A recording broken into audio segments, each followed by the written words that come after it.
Hello, everyone, and welcome back to another episode of the Committee Reads. Today, we are all in the hospital because we all caught a disease. Grayshot's throat is shot. Hi. Alex has something. Harley has a minor cold. I'm whatever. I'm dead 1:30. inside. Yeah, Joe and I are dead inside. Nagoda died, I think. He might be. It might be a. It might be a insurance scam. I don't know. And Bacon is at work, slaving away to the imperialistic giant that rules us all. But we are all in the hospital. They were more than willing to give us free Wi-Fi to cure ourselves. The only prescription we have for any of this is match 133. Mechani-Kong versus Baragon, Kumonga, Titanosaurus, and Gigan by Thomas That's Fairchild. that's just the lethal injection. They want it over quick. Wake up, whispered Ann Darrow, her soothing voice. It's dawn. King Kong's brown eyes rolled open. As his vision adjusted to the cliff he called home, he saw Anne standing in the palm of his hand, nursing his scarred cheek. Kong wanted this moment to last forever. When his stomach growled, Anne enlightened him with a smile. It was brighter than any star in the sky. Come on, sleepyhead, said Anne. Let's go explore. Her persistence inspired him to rise. Kong stretched, flexing his huge muscles. He breathed in the morning air, delighted to have a companion to explore with at last. Kong gently picked up Anne and swung her over his shoulders.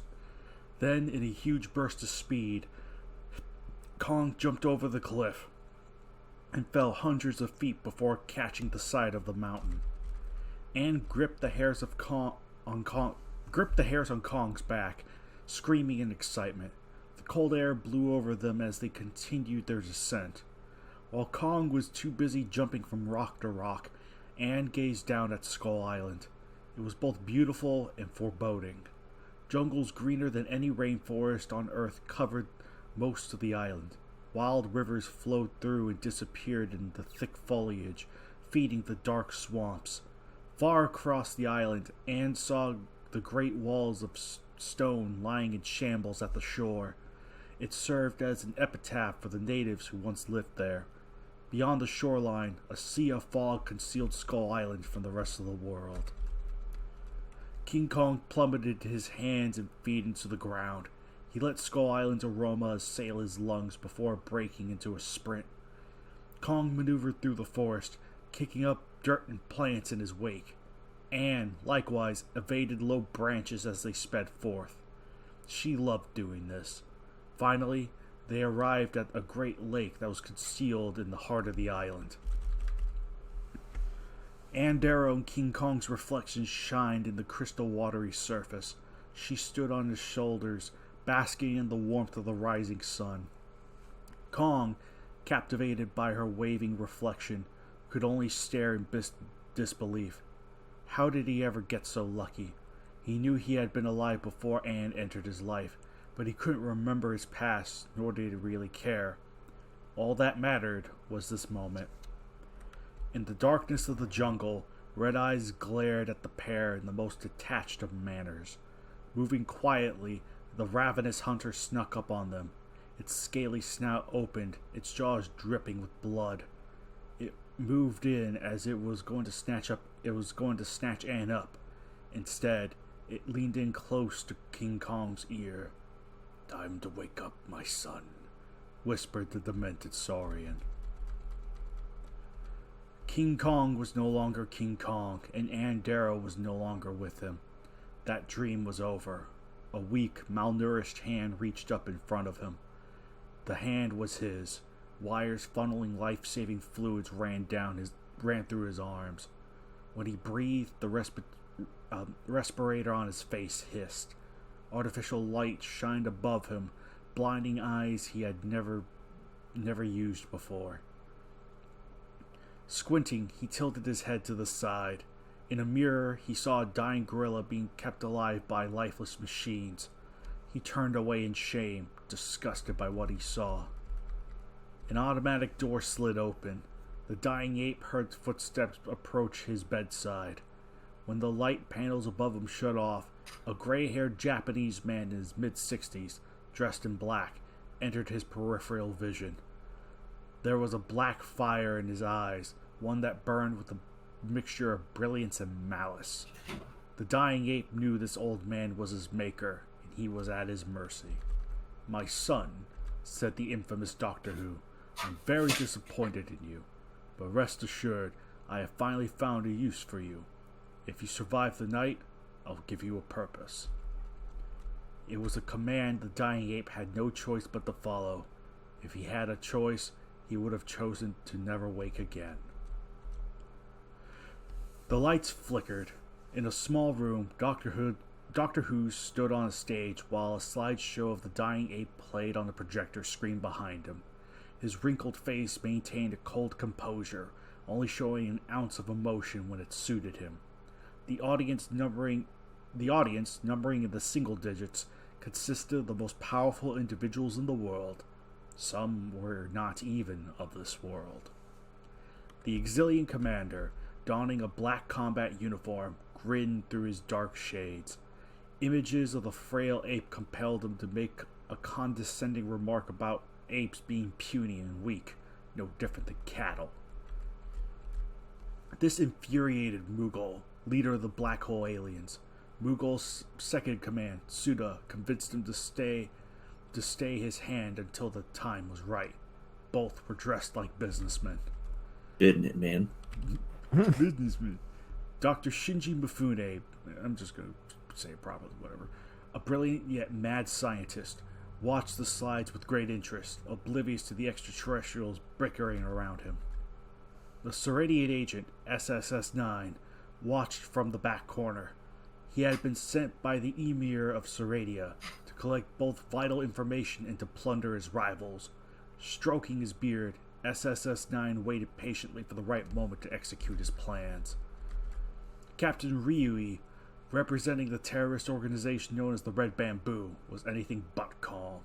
The Red Bamboo commander had given him strict orders to buy whatever Doctor Who was selling. He wasn't sure he could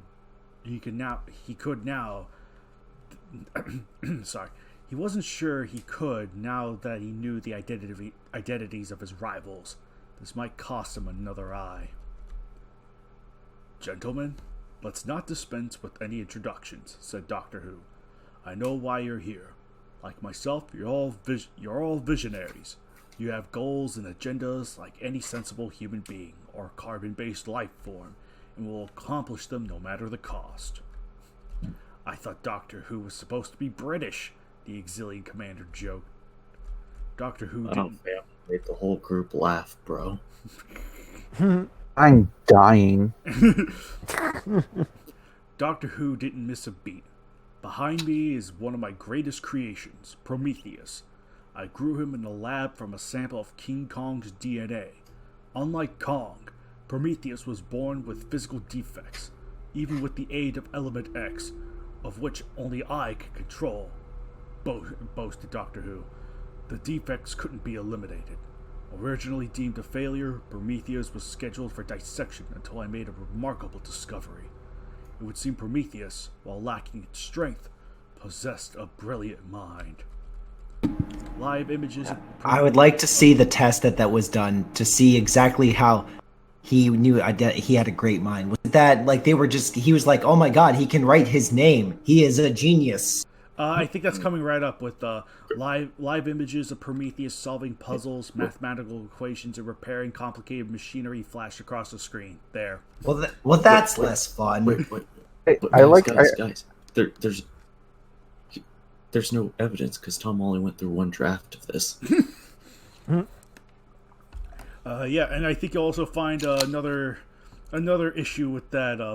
Excuse me. You know what? Now that I think about it, there's another issue I have with this, but that'll be for much later. You could say I found a plot hole. Oh. But I won't spoil it to you guys. Just So know do you that there is think- one. So do you think they gave Prometheus big giant tools? Or do you think he had to work with like the really tiny man tools Well, right now he's to small. fix complicated machinery? Right. Well, I don't know what kind of tools he used, but right now he's small, so He's a small boy. yeah. But that won't be it for long. Anyway. That's what you wanted to show me? Scoffed the Exilian commander. If I wanted a smart monkey for a slave, I would have taken a trip down a black hole. You insolent dog! Shouted Moogle, offended by the Exilian commander's words. Gentlemen, please, said Doctor Who.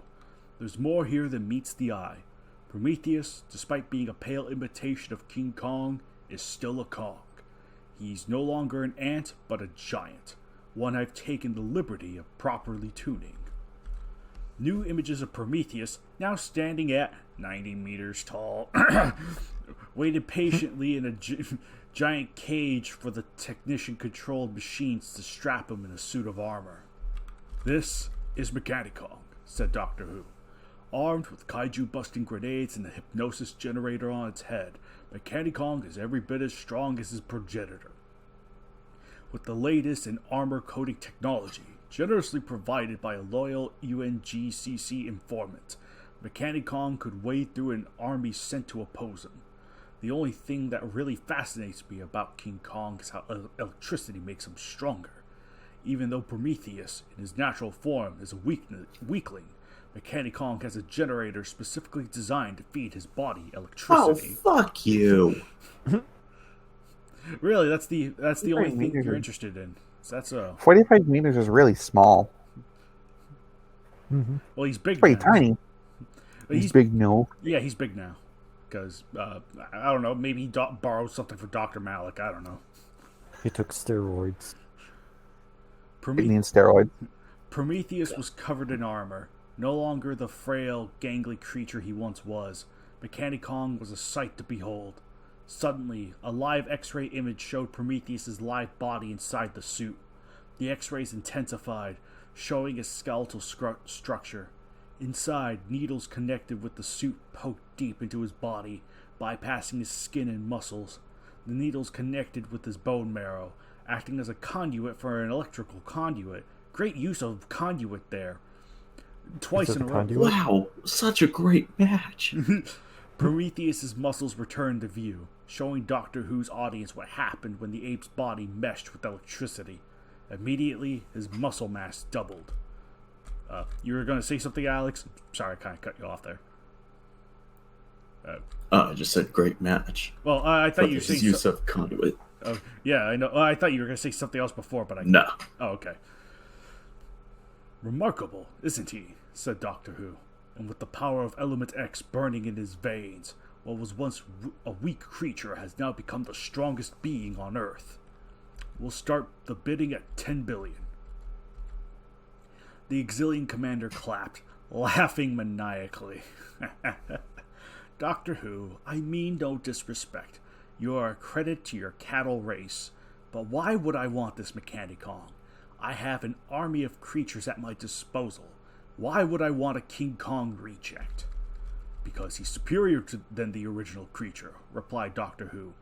He's superior than any beast you have in your armada. It was Moogle's turn to speak. Doctor Who, if what you say is true, then perhaps a demonstration is in order. Doctor Who's decrepit face contorted into a smile. Nobody else knew he was smiling. I concur. Doctor Who left the room, leading his audience outside. SSS-9 waited for the Exilian commander to leave, but he stayed in his seats, staring off into space. It looked like Seats. It looked like he was somehow communicating through nonverbal means. SSS-9 was no stranger to psychics, so perhaps telepathy was at work here. If so, SSS-9 suspected he had been compromised. On cue, the Exilian commander favored the Serenian agent with a grin, confirming his worst suspicions. Damn. Damn. I forget. Do Exilians have telepathy? I think, like, the Kaiser has some limited telepathic abilities, though it's a little... Okay. So, I think. It's been a bit. Outside, the humid air was intoxicating. Darkness had fallen, yet temperatures were almost unbearably high. This could have been Doctor Who's doing, given his controlling nature. Light poles taller than trees helped shine lights on the forests, mountains, and streams. A full moon lit up the dark heavens, casting its luminance. In many ways, it was a tropical paradise. There was a distant tremor.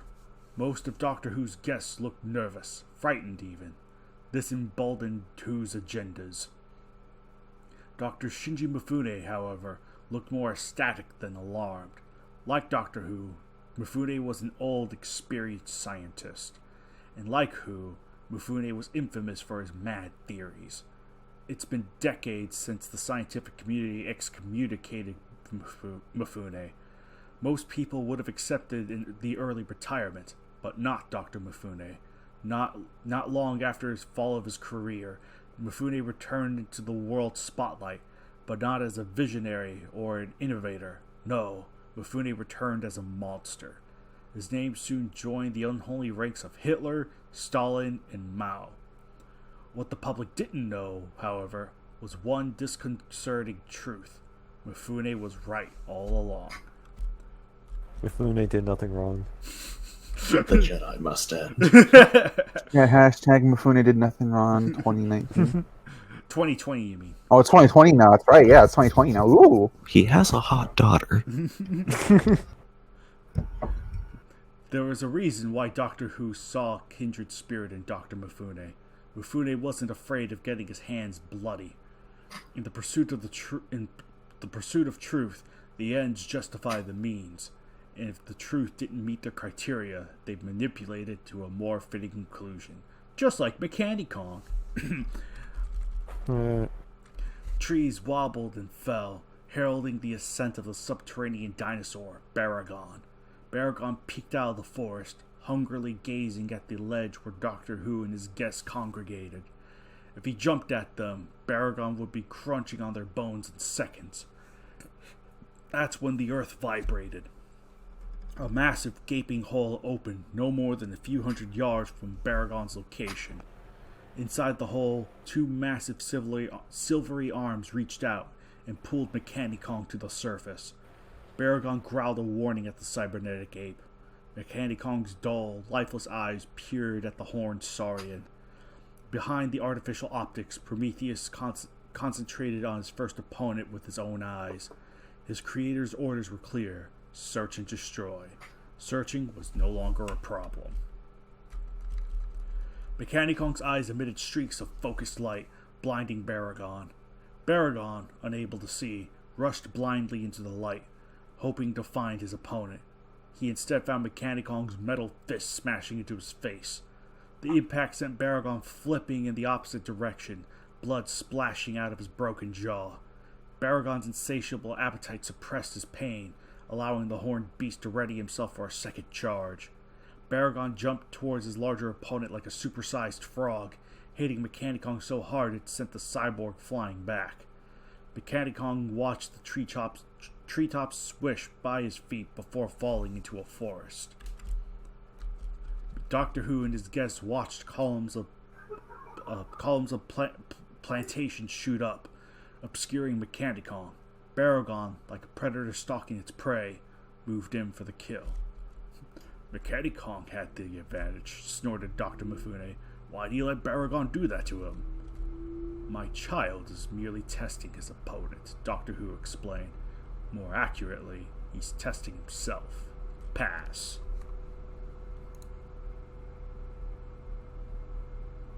Harley.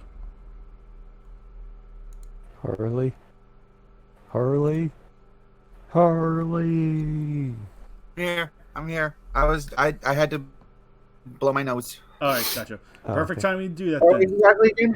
Baragon galloped through the jungle. That's where you're at. Galloped. He's a horse Like now. a horsey. Baragon galloped through the jungle at his top speed, mowing trees down with his bulk. When he arrived in the clearing, Baragon isolated Mechani-Kong's position and opened his mouth. Baragon's breath turned to fire, washing over Mechani-Kong in its burning embrace. As trees and all manner of plant and life turned to cinders, Mechani-Kong emerged out of the inferno, his metal armor glowing bright. In a quick burst of speed, Mechani-Kong grabbed the unsuspecting Baragon by the face. Baragon writhed in agony as Mechani-Kong's hot, glowing hand burned his skin off. When Mechani-Kong released him, Baragon dropped to his belly, his face burnt, his eyes sealed shut. Even from a mile away, Doctor Who and his guests could smell the burning flesh. It was repulsive, even to the warlike extraterrestrials. Only the human, Captain Ryui, looked indifferent. Ryui was once a faithful servant of Japan, defending the motherland whenever she called. But that all changed when the Fire Nation That all changed when Ryui was ordered to infiltrate the international terrorist organization known as the Red Bamboo. It took months for him to earn their trust.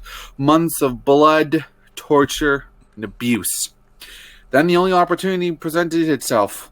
The Red Bamboo commander wanted to see him. This was his chance to break the chain. To his surprise, he learned he hadn't been the only spy to sent to overthrow the Red Bamboo. Now he and his countrymen had the Red Bamboo commander right where they wanted him. But the Red Bamboo commander had other ideas. From the beginning, the Red Bamboo had always known their true identities. To prepare for this, they took the necessary steps to incriminate Ryui and his countrymen. There was blood on their hands now. For the people they killed to gain favor were ones of prominent status. Royalty, even. So even if they assassinated the Red Bamboo commander, even if they somehow managed to topple the Red Bamboo itself, their motherland wouldn't protect them. Japan, to avoid a geopolitical nightmare, secretly disavowed them. If they ever stepped foot on Japanese soil again, the government would betray them. The Red Bamboo, however, was willing to make them an offer. An offer meant for only one, and one alone. Whoever was the last one alive would find a future in the Red Bamboo. After an intense 15 bloody minutes, Ryui, missing an eye, emerged the sole survivor. On that day, he'd been baptized in the blood of his countrymen and was reborn as Ryui, captain of the Red Bamboo. Why did we just get a backstory to a character in a match not featuring the character? It's like you could have just ended. This match is great, folks. He was Ryui was reborn as Ryui. You could have just gotten that whole backstory could have been just summarized with the one line: looked indifferent because he's a war hero or like a war veteran. That like all you just needed was only the human Captain Ryui looked indifferent. You did not need this backstory. My God. Just consume. Oh, you really did. Just consume the match and wait for next match. Fine. I'll just consume the product and wait for the next product. Mechani-Kong was no stranger to pain. He watched as Baragon wallow blindly in its misery. Mechani-Kong felt no sympathy for the creature, his creator, Doctor Who, despised weakness for the passion. That's why he was still alive, after all. That bleak view was one Mechani-Kong begrudgingly inherited. Whenever he saw weakness, he saw his own reflection in Baragon. Enraged by Baragon's suits and electric currents through his bloodstream, augmenting his strength, Mechani-Kong pulverized the helpless Baragon, mangling his flesh and shattering his bones. The blows were so intense, even the sands on the island's distant beaches began to tremble. The beatings lasted for approximately 2 minutes. Baragon died in the first. Well, as much as now you see the power. At least Baragon fucking died. Yeah. Good for you, Alex. Good for you. Now you see the power of my creation, said Doctor Who, pleased with Mechani-Kong's performance. You'd have a point if I was invading a world populated by Baragons, Doctor, scolded the exilian commander. But I'm not planning on finding Baragon, especially now that he's dead. I was hoping you'd have your pet fight a worthier fighter. Moogle nodded. As much as I hate to admit it, the exilian is right. Doctor Who shot an ugly look at the aliens. Even with all their power, the aliens didn't want to suffer his wrath, so they stopped talking. SSS-9, before his arrival, researched Doctor Who's history. Most of his past was stripped from the record. Knowledge is power, so when knowledge of your life remains shrouded in mystery, you deprive people of having power over you. What power does Doctor Who hold over all of them? He and he alone unlock the mysterious secrets of Element X. Mechani-Kong marched through the jungle, returning to his cage. Suddenly, a line of webbing ensnared his back, pulling him down. Doctor Who smiled. That cadaverous grin of his always gave people chills. Baragon wasn't Mechani-Kong's only opponent.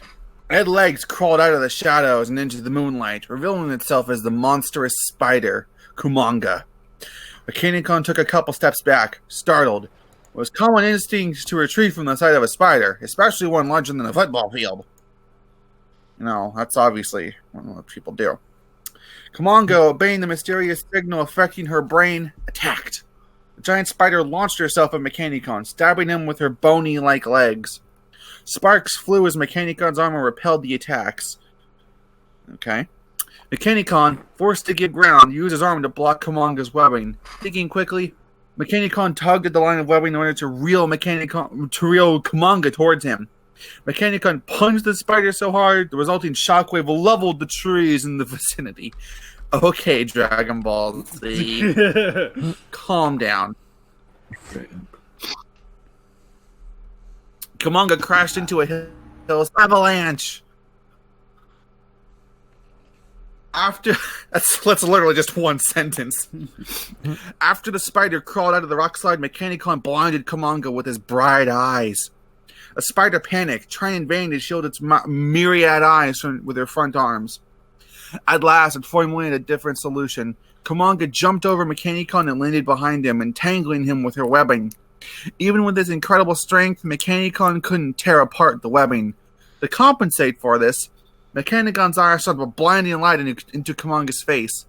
This time, however, a giant arachnid was ready. Kumonga launched a poison stinger into one of Mechani-Kong's glowing eyes, disabling it with a shower of sparks. Can Kumonga do that? Wait. Out of curiosity, can it actually launch its stinger? I always thought the stinger was like from the mouth, just kind of I always thought Kumonga clearly face first. No, I would say you can definitely launch it because, in the movie, it's clearly that Godzilla bends down, but even then, it's still not enough. Official lore. I remember the stinger extends. Right, the stinger extends out, but it never shoots out like a little rocket. Yeah. No, I would actually say it definitely shoots out because Godzilla bends down, but the stinger doesn't go that far. But I think the point where it's it zooms in on Godzilla's eye is supposed to be him getting closer, but they didn't have the budget to do that. I thought they were just Kumonga aiming. If you're gonna pinpoint, it's this is the target, focusing more and more on what's about to get hit. Again, I guess it's up to interpretation. I guess. But yeah, I always thought Kumonga could shoot the stinger out. Huh. You know what? I never thought of it that way. That's interesting. Yeah. I would make a lot of Kumonga's matches really, because I think this is the only time it happens. I don't remember any other matches where he shoots the stinger. That's a really good. We should probably update that. Assuming that to be the case, I'll see if anything can give concrete evidence to that idea. Anyways, taking advantage of what she perceived to be her prey, Kumonga leapt onto Mechani-Kong, constricting him with her legs. Kumonga, immune to the adhesive effects of her webbing, regurgitated another poison stinger. I don't think she can do that. She fired it into Mechani-Kong's neck, denting the armor. Again and again she fired poison stingers, knowing there was meat hiding inside this metal suit. Mechani-Kong had other ideas. He loosened the webbing enough for him to reach down and touch his waistline, where a beltful of grenade waited. He grabbed 2 grenades and, raising them to his chest, detonated them, killing him instantly. Winner Kumonga. Fiery explosion incinerated the webbing and ripped Kumonga's legs apart. Mechani-Kong stood motionless in a smoldering crater, unscathed somehow. Kumonga writhed helplessly next to him, trying in vain to scuttle away, but without legs to do the scuttling, she was defenseless. Mechani-Kong reached out and picked up one of the legs and slowly walked towards the wounded arachnid. Kumonga's many eyes looked up and stared at the armored creature. there was a cat that needed to be let out, apparently. Damn. There were no exchanges of pleading and remorse between the two giants. Kumonga wasn't aware of the differences between life and death. She was a slave of her master's habits and instincts, nothing more. So when Mechani-Kong plunged her leg through her face, killing her instantly, she felt nothing. With a sentiment Mechani-Kong shared. Hours have passed since millions of insects gathered to consume Baragon's rotting corpse. Hours have passed since the smoke stopped curling off of Kumonga's fried carcass. And hours have passed since Mechani-Kong returned to his cage. Doctor Who, secluded in his laboratory, watched the footage on one of his many monitors. When he looked into another monitor, triggering its sensors, the screen showed all of his guests resting in separate rooms. With the press of a button, Doctor Who listened in on their private conversations. As expected, the Zillion commander remained unconvinced of Mechani-Kong's usefulness. During his ravings and laughter, the Zillion commander thought about destroying everyone for wasting his time. Doctor Who suspected he had a different reason for being here. Mughal and Suda, the Black Hole commanders, discussed other matters of importance. Their world, years away from being consumed by a black hole, was on the brink of chaos. If they didn't find a new planet to act as an exodus for their people soon, a rebellion was inevitable. I think it was a... Well, I think it's a little worse than that. Yeah. Much to Doctor Who's great interest in Mechani-Kong, believing he'd make a worthy addition to their armada of one. Doctor Who couldn't help but see the irony in selling a weapon to an alien race that would then use it to raise human civilization. Oh, excuse me. SSS-9 was sitting in the corner. Neat. Doctor Who stared into the silent image for a few seconds. In the facility full of aliens and mad scientists, this Soridian agent was the one not to be trifled with. Before landing on the island, Who and his guards thoroughly searched him. No weapons were found. And yet there he was, sitting alone in a room, twisting a silencer on his pistol. Put it up his ass. Those guards did a really bad job, didn't they? After Ryu, he was quietly meditating with his sword. Unlike SSS-9, Ryu was granted permission to bring his weapon of choice. This wasn't the first time Doctor Who had done dealings with the Red Bamboo in the past. In the past, the Red Bamboo agreed to these meetings only if their representatives were properly armed. Who was certain Captain Ryu would make a tender offer soon. Oh, sweet, sweet tender offer. Oh, yeah. Doctor Who turned to face his last guest face to face. Oh, yeah. Are you impressed yet, Mifune? Asked Doctor Who. Dr. Mifune nodded. I am, yes. But you know I'm not a man of wealth. I'm a man of science. Why did you invite me here? You know I can afford Mechani-Kong. This is true. Doctor Who said, I apologize if I've offended you, Doctor. You're easily one of the most brilliant scientists on the planet, comparable to Hitler, Stalin, and Mao. So please, don't feel insulted by the circumstances behind your invitation. And what are these invitations? What are these circumstances, Titanosaurus? He was silent. After a moment of silence, he was silent. After another moment of silence, he asked, What about Titanosaurus? My creation, Mechani-Kong, has proven to be quite a formidable creature, said Doctor Who, pausing for Mifune to nod in agreement. But he has yet to become a juggernaut. Titanosaurus is one of the strongest creatures on the planet. If my Really? I don't know about that. He's got strong winds, but I don't know if that merits being the strongest. He chucked Godzilla like nothing with his face. You say that like that's impressive. Name another Showa monster that manhandled Showa Godzilla more. Hey, hold on. Showa Mechagodzilla. Hold on. In support of he wasn't flung around by his face. Let Alex speak. Ladies, in support of Grey Shot, Titanosaurus is way better than Showa Ghidorah. Okay.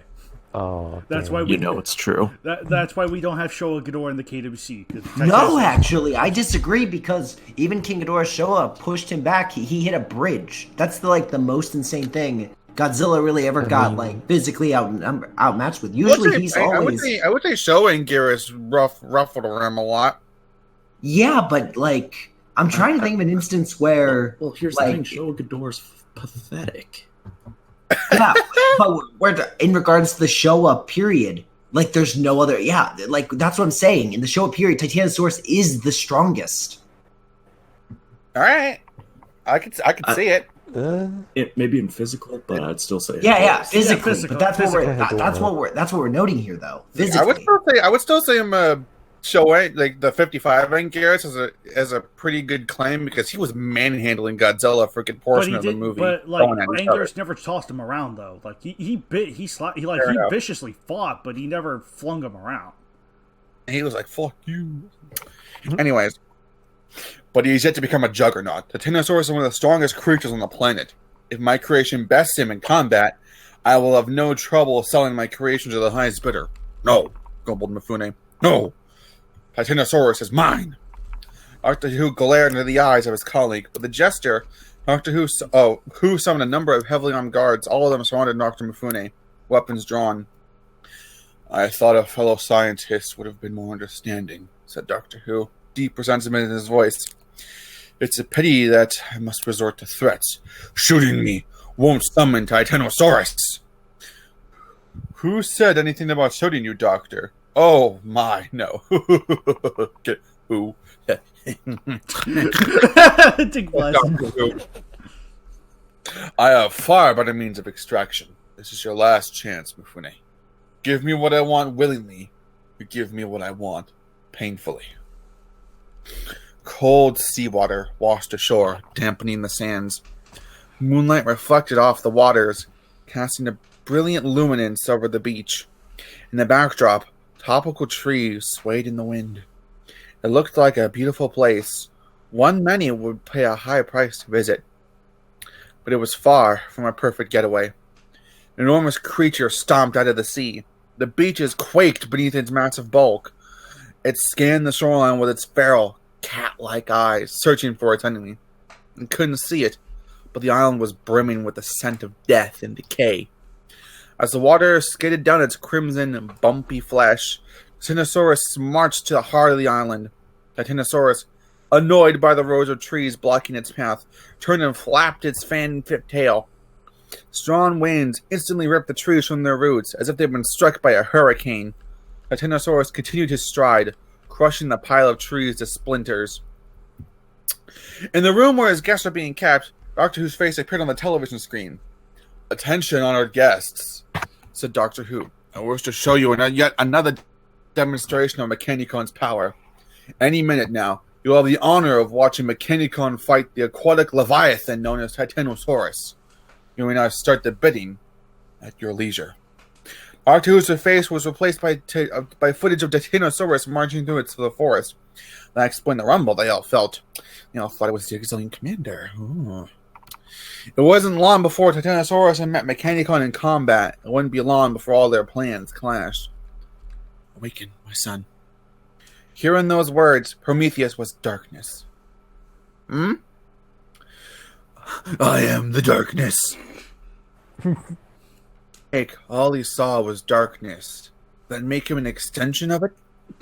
Whether it's his mind or in the mind of the world, Prometheus couldn't escape it. There had to be a way to find the light.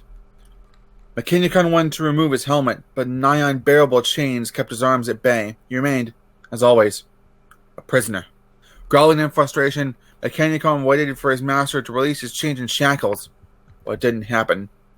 I will release your shackles when you show me discipline, said Doctor Who, unhappy with Mechani-Kong's attitude. Those words ignited his fury. Mechani-Kong thrashed, trying in vain to break free from the darkness. His rage activated his armor, which pumped millions of volts of electricity into his body. Again and again, Mechani-Kong swung his fists, desperately trying to break off the chains. While Mechani-Kong wasn't strong enough to break them, he was strong enough to snap them off the wall. In a frightening display of power, Mechani-Kong brought the whole wall down behind him in a shower of rubble. "Stop this, Mechani-Kong!" screamed Doctor Who. But apparently couldn't see Mechani-Kong's the getting time out for that. Yeah, you're there, son.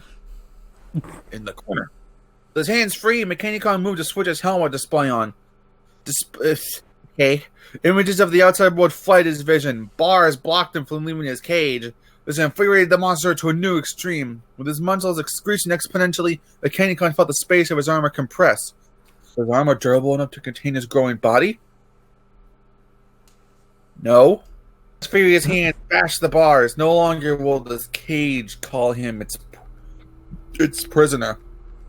Doctor Who was angrier than his creation. His guards kept a good distance, not wanting to attract his wrath. Oh. Dr. Shinji Mifune, however, wasn't afraid to mock the gaunt scientist. What's this I'm seeing? Has the great Doctor Who finally lost control? Mind your tongue, Mifune, or I'll have it cut out, snapped Doctor Who. You think I've lost control? You know nothing of control. It is not my beast who is running amok. That's a fun. Doctor Who tried his best to ignore Mifune's criticism, but there was no escaping the truth, he realized. Mifune was right. Cut out his tongue. who initiated backup failsafe, having anticipated a meltdown like this. Okay. So he knew this would happen, but he's still angry anyway? He didn't think he knew this was going to happen, but he didn't make his stuff strong enough to withstand it. Okay. Gotcha. This conflict would soon be resolved, and when it is, Doctor Who thought to himself, stuffed into a body bag. Mechani-Kong pried the bars open. Free at last! He stepped out into his cage, free to destroy this underground compound. Technicians and guards at his feet scampered to safety. Mechani-Kong's stomping feet make sure no one will escape alive. Amidst the chaos, a lone figure walked, undaunted by the madness swarming around her. When he saw who it was, Mechani-Kong's heart stopped. It was Andero. Mechani-Kong hunched down, expecting her, and was her face, her smile, and to Mechani-Kong's content, her eyes. She was tinier than he remembered her to be, smaller than his thumb, and her scent had changed. I don't know how he could smell her in the armor, but whatever. When he seemed like his doubt would hinder his acceptance, Anne smiled a wild, soul-fulfilling smile and reached out to touch him. Anne whispered, I've been dreaming about you. Mechani-Kong felt the electricity surge, a response to his rising adrenaline. This was not the result of anger, he realized, but love. He reached for her. The electricity in his body intensified. He was getting an electro boner. Damn. For a brief second, Mechani-Kong's neural pathways were electrocuted. Instead of knocking the savage beast out, it had been an unexpected effect on Mechani-Kong's consciousness. It purged the mind of Doctor Who's brainwashing, liberating the animal from its ignorance. Okay. As Mechani-Kong returned to reality and saw Andero through small enough on him, he saw through the lies. Clenching his fists, a mournful roar thundered from the helmet, reverberating off the walls. Ian's smiling complexion quickly more than one of fear. What did she do wrong? Mechani-Kong, Doctor Who told her exactly what to say and how to behave. A dark shadow fell over her, encroaching her hope. As Mechani-Kong brought his fist down, his mind put all the pieces together. This was it. All of it. This life. All of it was a mockery. Somewhere in the world there lived a mighty creature, a creature that wasn't shackled by a weak and dying body. All these dreams he's been having, they were fragments of another life, experienced by none other than the ruler of Skull Island himself, King Kong. So how did he come to possess these memories? Doctor Who, his creator. The mad doctor used Element X to create a perfect clone of Kong, a clone he called Prometheus. While Prometheus lacked King Kong's prestigious strength and health, the clone was very intelligent. Even though Doctor Who admired his intelligence, he ultimately yielded to his worst fears because he didn't want to be Asian. So Doctor Who suppressed Oh my god. You can do it. You can do words. You can do it. Just say The Doctor suppressed Prometheus' brain with a mental restraints and concentrated on enhancing his sickly strength. And all the restraints are gone, cast into the wind of chains. Mechani-Kong smashed Andero to a bloody smear. Shit. Let me stop you You there. must hate women. Let me stop you there for a moment. So let me get this straight. So Doctor Who has an intelligent gorilla that has the intelligence capabilities of his own. So rather than cooperating with the gorilla that's as smart as you are, that could possibly be smarter than you are, you restrain his good trait and tried to beef up his bad trait of being weak and gangly, and try to make a weak and gangly man to a muscle man. Apparently, Doctor Who's a fucking idiot. I'm just gonna put it at that. Don't question it. Just consume product and then get excited for next product. All right. Apparently he hired the actual Andero to do this too, to pull a job off. I think it was just an impersonator, if you ask me. Are you sure? Because then the process is very clear. No, it's definitely an impersonator. Yeah. I mean, obviously, Doctor Who probably knows that Kong, he probably suspected as much. So yeah, it's a tool that he's using to control the beast. Okay. Yeah. Because that wasn't really made clear. So I like to point out that this match isn't very progressive for violently murdering a woman. Only slightly, violently murdering him. Yeah, Tom is not very progressive. What if Andero was actually Doctor Who in drag? That'd be a better plot twist. Yeah, you're right. That would be great. Oh my gosh! So he did it himself. Oh, all right, continue. Whoever. Oh, that's good. Doctor Who was beyond livid. He stormed out of his laboratory without a word, leaving Dr. Mifune in the hands of his guards. His guards acted like nothing was wrong. Mifune, however, knew everything was wrong, and this was the beginning of Doctor Who's downfall. The Master would come. A few minutes later, Doctor Who arrived at his control room. It was the most technologically advanced room in his entire facility. On every wall, large screens projected all the major events happening on the island. Some screens showed events happening elsewhere in the world, secret meetings between high officials in the Pentagon and the UNGCC headquarters. Every technician kept their heads trained on the machinery, not daring to look into the murderous eyes of Doctor Who. "Get out, you cretins!" screamed Doctor Who. "Leave, now! You've all failed me!" In truth, they did nothing of the sort. They had diligently fulfilled their duties of maintaining the island and doing everything Doctor Who instructed. Doctor Who was just too proud to admit he miscalculated. As the technicians left, many in a hurry, only a couple were kind of lingering around getting their lunch, apparently. Doctor Who glared at one of the screens. On the screen, Mechani-Kong was on the move. With his godlike strength, King Kong's clone smashed through one of the ceilings, flooding the underground compound he was in with thousands of tons of soil. When that screen went black, another showed Mechani-Kong clawing out of the earth. Suddenly, the control room shook. Something big was attacking the facility. Doctor Who identified the attacker on another screen, Titanosaurus. Suspecting Mifune, Who ordered his guards to execute the old man at once. There was no response. Through the lens of one of his laboratory security screens, Doctor Who saw the bodies of his guards lying in a puddle of blood. Mifune, his clothes stained red, operated the control module that controlled the Titanosaurus. He looked up at the security camera, his face full of intense hate. "How?" said Doctor Who, at a loss for words. "How did Mifune do it?" "With help," announced Moogle. Doctor Who glared at the black hole alien leader. Suda was at his side, holding an alien gun. What is the meaning of... I assume they're in the room with him, by the way. I assume that too. "What's the meaning of this?" said Doctor Who. "Isn't it obvious, Doctor?" said Moogle, relishing in his treachery.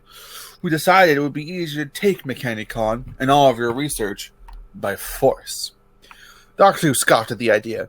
"Who do you take me for? A fool? I have long anticipated this." "That may be true, Doctor, but you clearly didn't predict that all of us, your esteemed guests, would betray you," said Moogle. Even though that's exactly what he said. Whatever. There was an insidious laugh, one that didn't come from Doctor Who or the black hole aliens. The auxiliary commander revealed himself, grinning in the fluorescent light. "You're all fools," said the auxiliary commander. "I won't dispense with the melodrama. I am not here to steal your pathetic Mechani-Kong.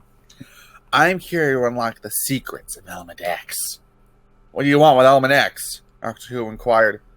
I want to make a monster, replied the Exilian Commander, unafraid of sharing his motivations.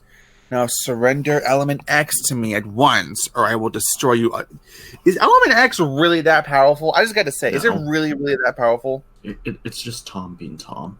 It's hinted to be like a very powerful. It's why like he goes after it in the original. It's still movie. radiation. Right. It's still like a powerful element, but we don't know its full capability. So exactly. So, I mean, you can kind of hint. I mean, we've used it for like it can heal a monster from death. Yep. I mean, so like it's okay. You can elaborate with it or like detail. Now surrender Element X to me at once, and I will destroy you utterly, or you'll destroy him utterly. Yeah, that's what he said. Said Suda, correcting the Exilian Commander. Did he? I don't know about that. I guess he means you in that sort of like you all sort of term. I guess I don't know. The Exilian Commander smiled. I've come as your doom. Give me your meaningless life meaning by helping a higher being like myself. Lasers pelted the Exilian Commander to the floor. Suda kept his weapon on him. Mughal ordered to motion to him to finish the job. Acknowledging his order, Suda walked over to shoot the Exilian in the head. The Exilian Commander had other ideas. In a blur of speed, he jumped to his feet and kicked the gun out of Suda's hands. He then placed a bone-shattering kick to Suda's chest, which sent the black hole alien flying through the exit doors. Mughal brandished a weapon and fired, but watched in stunned silence as the Exilian Commander stopped the laser in the scorched air. Possesses the power of a Kaiser. Your powers are almost limitless, said the Exilian Commander. So what happens when you combine that power with Element X? You become a god? That's what I'm eager to discover. Do you ever dance with the devil in the pale moonlight? The Exilian Commander started the light around him and vanished. He reappeared in the building in a blinding flash next to Mughal, disarming him with contemptuous ease. The Exilian traded glances with the black hole alien for a few seconds before throwing a knockout punch.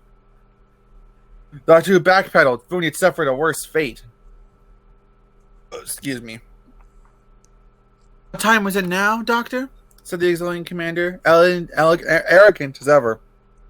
Oh, God. Is it time to talk or time to die? Either's fine with me. Exilian scum! Both Doctor Who and the Exilian looked over at Suda. Black hole alien no longer looked human. His appearance was more ape-like, with pale yellow eyes and a hulking physique. I don't know why he needed to be in human form in the first place, but whatever. Why is he a werewolf now? I don't know. I'm pretty sure he's making mention to transformation ability. Well, I know they can He's a monkey. I mean, I know they can do it. I don't know why they bothered for this story. Monkey. We're monkeys. Monkey. This movie's about monkeys. Well, no, they can obviously do the transformation ability. Well, yeah, I know they can. I know they can. In the comics, I'm not asking why they can do it. I'm asking why they bothered with it. Why do they bother? Because if you can buff up instantaneously, wouldn't you do it in a fight? I'd do it in a fight in a heartbeat. Here's a missed opportunity. He should have, since he's a monkey, you should have thrown a shit at him. In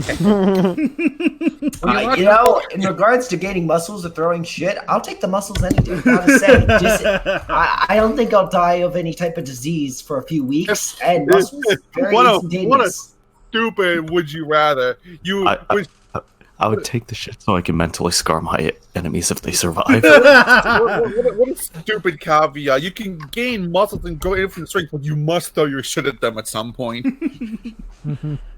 He launched on top of the Exilian Commander. He moved faster than the human eye could see. The Exilian Commander felt the black hole alien's body collide into his, which hit him so hard his vision blurred. When vision returned, he was lying in a pile of twisted wreckage. The Exilian Commander chuckled. What's so funny? grumbled Suda. I think it's funny how you look like them. The cattle. I mean, snickered the Exilian Commander. Is there a connection I'm unaware of? How is it that you all look so very similar and you are separated by millions of light years? Not that it matters much. I'm going to exterminate every ape in the universe. Every ape world in the universe. Ape World. Oh, So it was- right, Ape World. Oh, okay, I get it now.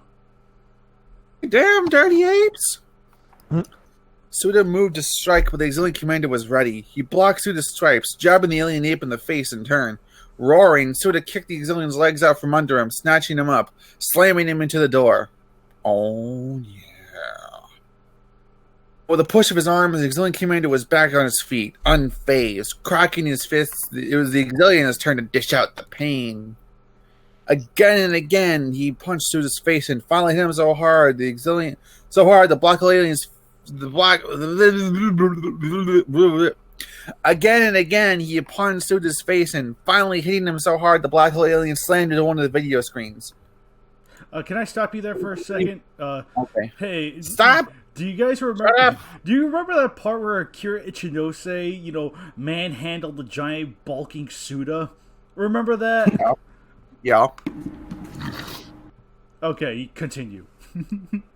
Doctor Who turned to leave a Moogle, having transformed into an ape-like monster, blocked him. "Come with me, Doctor," said Moogle with a seething growl. "If you delay me any further, you will come in pieces." With no other choice, Doctor Who guided Moogle to a corner of the room, where a secret door opened. Moogle took Doctor Who by the arm and forced him inside. As the auxiliary commander and Suda exchanged blows, their hits ringing off the walls, the door closed. Doctor Who and Moogle went down in an elevator, one that descended to the deep into the island path.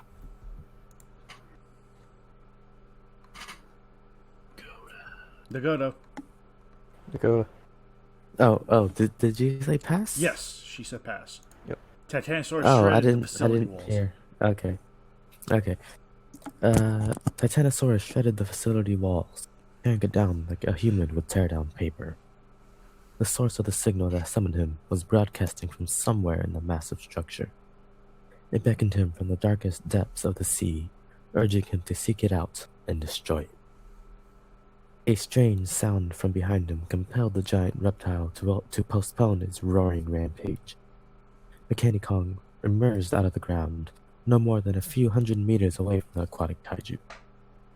Chains swayed back and forth from Mechani-Kong's wrists, a reminder of his enslavement.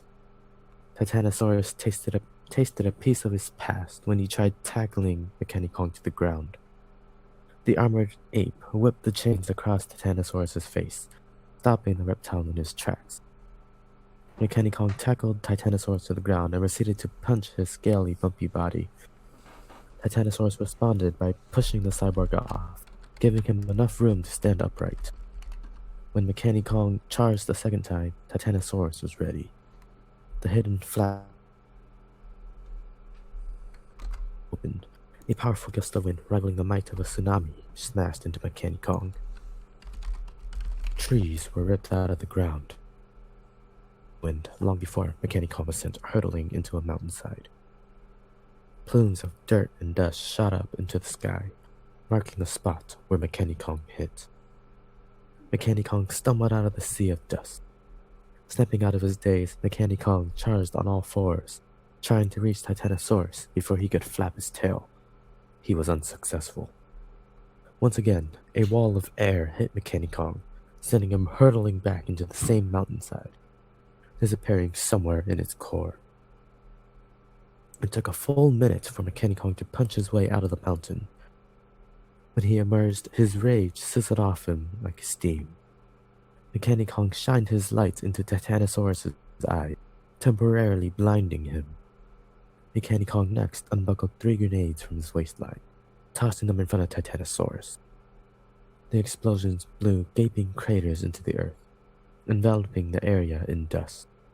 Titanosaurus squinted in the dust cloud, eyes keen enough to see through the darkest depths of the sea, were rendered blind. Titanosaurus roared in frustration, wrong word there, as he turned to flap the dust away. It took only a few wags to disperse the cloud. With his field of vision cleared, Titanosaurus thought he'd see his opponent. Much to his dismay, Mechani-Kong was gone. The Titanosaurus searched but couldn't find him. When Titanosaurus lowered his guard, Mechani-Kong jumped out of one of the craters and took the aquatic saurian by surprise. Mechani-Kong smashed his fist across Titanosaurus' bottom jaw. The control center was a disaster. Dozens of monitors were in ruin. Rows of computers had been smashed into oblivion, and the walls looked like they were about to fall apart. The Exilian commander, standing at the center of the room, had a glowing sphere in his hand. It acted like a gravitational magnet, pulling Tsuda into his clutches. Tsuda buried his claws into the Exilian's arms, hoping it'd make him relinquish his hold. It didn't. "Go on, straggle," laughed the Exilian commander. "I haven't had this much fun in ages." Okay, that's a funny voice. I mean, he does sound like that in the dub, kinda, so. Yeah. Gritting his teeth, Tsuda swiped off the Exilian commander's black visor. The Exilian stopped laughing. Tsuda thought this was a blessing in disguise until the Exilian punctured one of his lungs with a chest-breaking punch. Coughing up blood, Tsuda's resistance faded. Suddenly, the ceiling and the walls crumbled like a house of cards. Shouldn't have been made of cards then. It happened so fast, it took a moment for the Exilian commander to realize how lucky he was to still be alive. Titanosaurus was lying over them, his bulk crushing the control center. The Exilian commander, still holding Tsuda by the throat, stood between his scaly fingers. Titanosaurus, unaware of the aliens, pulled himself up and resumed his brawl with Mechani-Kong somewhere outside their view. The Exilian commander dropped Tsuda to the floor, laughing like a madman. I had a near-death experience," said the Exilian commander, pleased. "I've never had a near-death experience." I mean, wait, didn't he already have one before? This is fantastic news. What? Nothing. Oh, I think I'll make this day a holiday for my people to celebrate my continued existence. The Exilian commander was beside himself. Tsuda weakly crawled away, trying to escape under the cover of darkness. But the clouds parted, casting moonlight on his shulking shape. The Exilian commander, both humored and disgusted by his attempt to flee, disintegrated the ape with an electrical blast from his hand. Breathing in the smell of scorched flesh, the Exilian commander searched for Doctor Who with his thoughts. All signs pointed down. Smiling, the Exilian commander followed the Mad Doctor underground, knowing he'd soon possess a stockpile of Element X.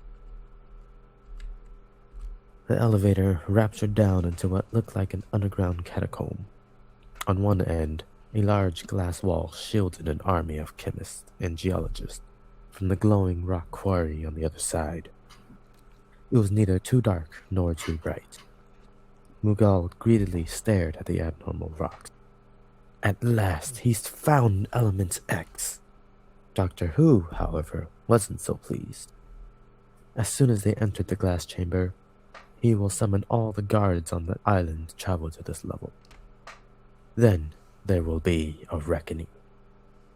Mughal interrupted his daydream by pushing him into the glass chamber, where Doctor Who's people looked at him in confusion.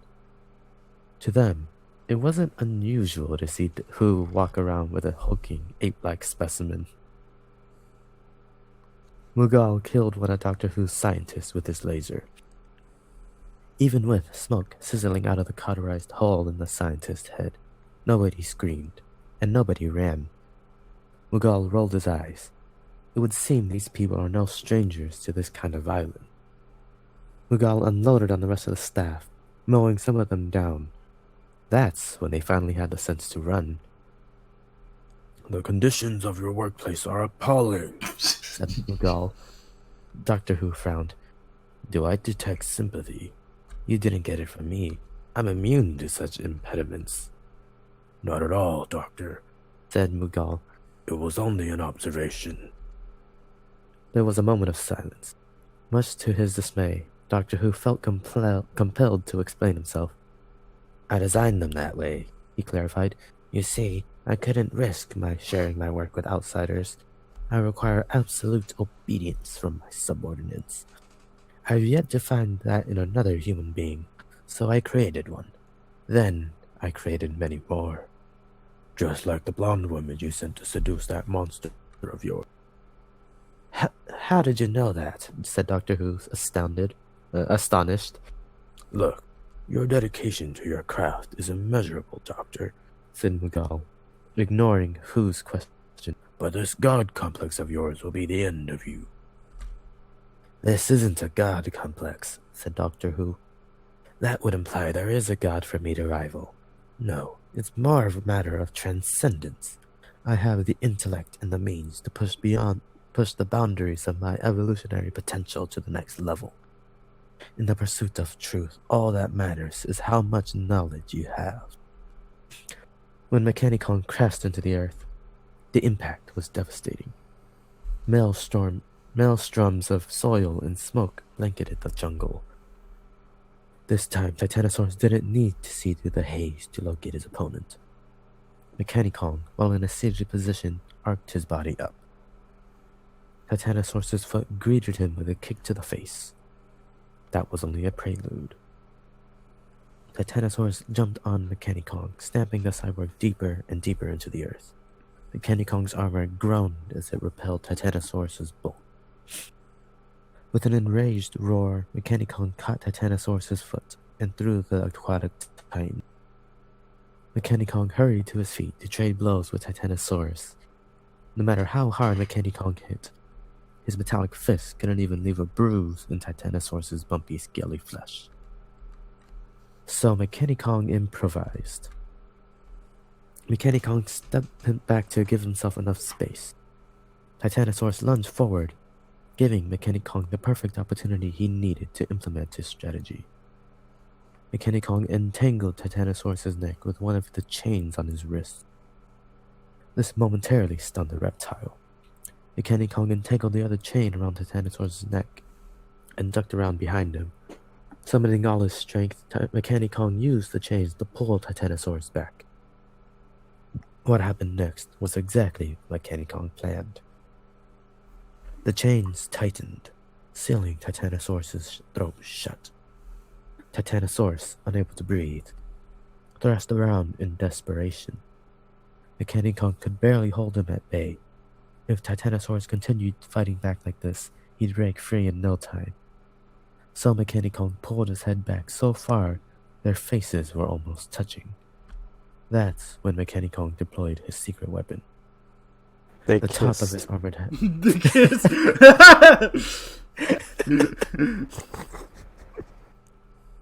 The top of his armored head opened, revealing a glowing gem. It bombarded Titanosaurus with blinding flashes, giving the dinosaur a seizure. Titanosaurus stopped struggling. When Mechani-Kong pulled the chains harder, Titanosaurus' eyes rolled back in their sockets, a clear sign he was having a seizure from epileptic shock. And then, something unusual, something unexpected happened. Somewhere in Mechani-Kong's rage and torment, a flicker of mercy sparked to life. This creature, however primitive, wasn't his true enemy. His true enemy was hiding somewhere in his steel castle, likely pulling this poor creature's strings like so many others. Mechani-Kong spared Titanosaurus' life, choosing instead to focus on finding his creator turned betrayer, the enigmatic Doctor Who. Mughal pined Doctor Who against the wall, debating whether torture was Who's contracted people. What? I was gonna say, wow, you find Mughal pinning Doctor Who against the wall funny? Interesting. Who's contracted peoples remain in a perpetual state of hate. No indication he'd squeal. Mughal was fascinated with human expressions and micro-expressions, believing it to be a form of mind-reading in disguise. But Who was a blank slate, completely unreadable. Mughal's claws gently peeled back a small patch of skin on Who's neck. Your choice, Doctor, warned Mughal. Tell me what I want to know, and live, or let silence seal your fate. Doors opened. Several heavily armed masked guards flooded the room, assault weapons drawn. Mughal didn't even flinch. The guards surrounded him, waiting for Doctor Who to give them the kill order.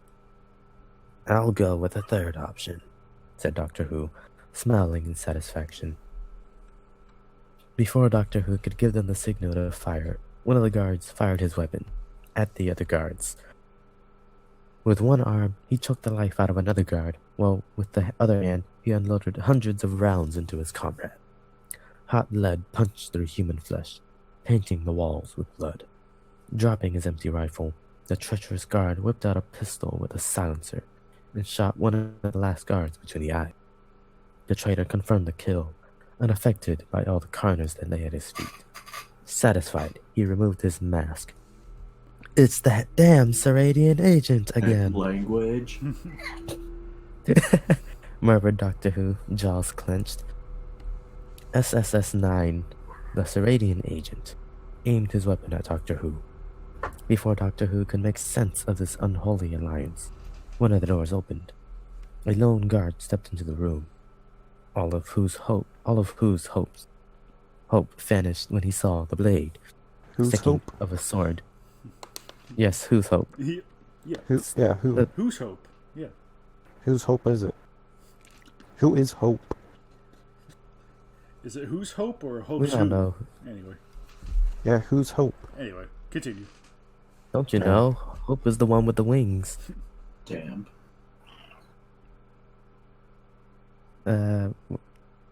Trying to find the there it is. Yeah. He saw the blade of a sword sticking through the guard's chest. The guard fell face first into the blood-stained floor, with a sword handle pointing out of his back. KWCEs entered, removing his sword from the corpse. While watching his steps, he casually cleaned the blood off from his blade. Dr. Mifune entered behind him, ignoring the bloodbath. So we're all here, laughed Mughal. Suddenly, everyone in the room felt lighter than air, like their minds had been separated from their bodies. There was a distortion of light, yet nobody could summon the strength to react to it in time. The Exilian commander replaced the distortion, repairing the space-time rift with a thought. Didn't know he can rip space and time apart. / teleport. Mughal wasn't laughing anymore. Now we're all here, said the Exilian commander. And just in time, too. I see our poor, deluded host has finally been made aware of your secret coalition. Only the weak seek strength in numbers. Mughal grimaced. Even if they attacked the Exilian all at once, he'd kill them all the same. Brilliant deduction, said the Exilian commander, making eye contact with Mughal. And by the way, I can read minds. It's a far more effective technique than your micro-expression nonsense. Explosions shook the walls, triggering the emergency alarms. The ceiling lights changed from a white-yellow luminance to an eerie red glow. The Exilian commander smirked. This was quickly becoming the best day ever. That's Mechani-Kong, coughed Doctor Who, trying to breathe through Mughal's fingers. If you free me now, I'll order him to leave and we'll conclude our business. You're acting stupid again, said the Exilian commander. Stop acting stupid, especially when you don't need to act. I tried using persuasion. You should count yourselves fortunate. I've never been this merciful, but force is, as it always has been, the best means to take what you want. Soon the secrets of Element X will be mine. Try not to think happy thoughts, Doctor. Mughal pounced on the Exilian commander, knowing whose mind was about to be compromised. But the Exilian commander was too quick. He evaded Mughal's furious swipes and disintegrated his arm with a searing blast of energy. Didn't know this was becoming a Dragon Ball Z match now. Well, to be fair, It all Have you happened- read 263? I basically did My Hero X Dragon Ball with Ultraman and Ultraman versus Zone Fighter. Ultra So 7 versus Soul Fighter. yes, I don't see anything wrong with having inspiration of Dang, that. we remember Great Shot. Giving very good details. And plus, to be completely frank here, don't you remember that time when the Exilian Commander blasted a beam of electricity in Final Wars? Yeah, it's a thing, so I don't have an issue with it. To be frank, Which is the equivalent of implying you're lying. Anyway. TBH. Okay, continue, Nagoda.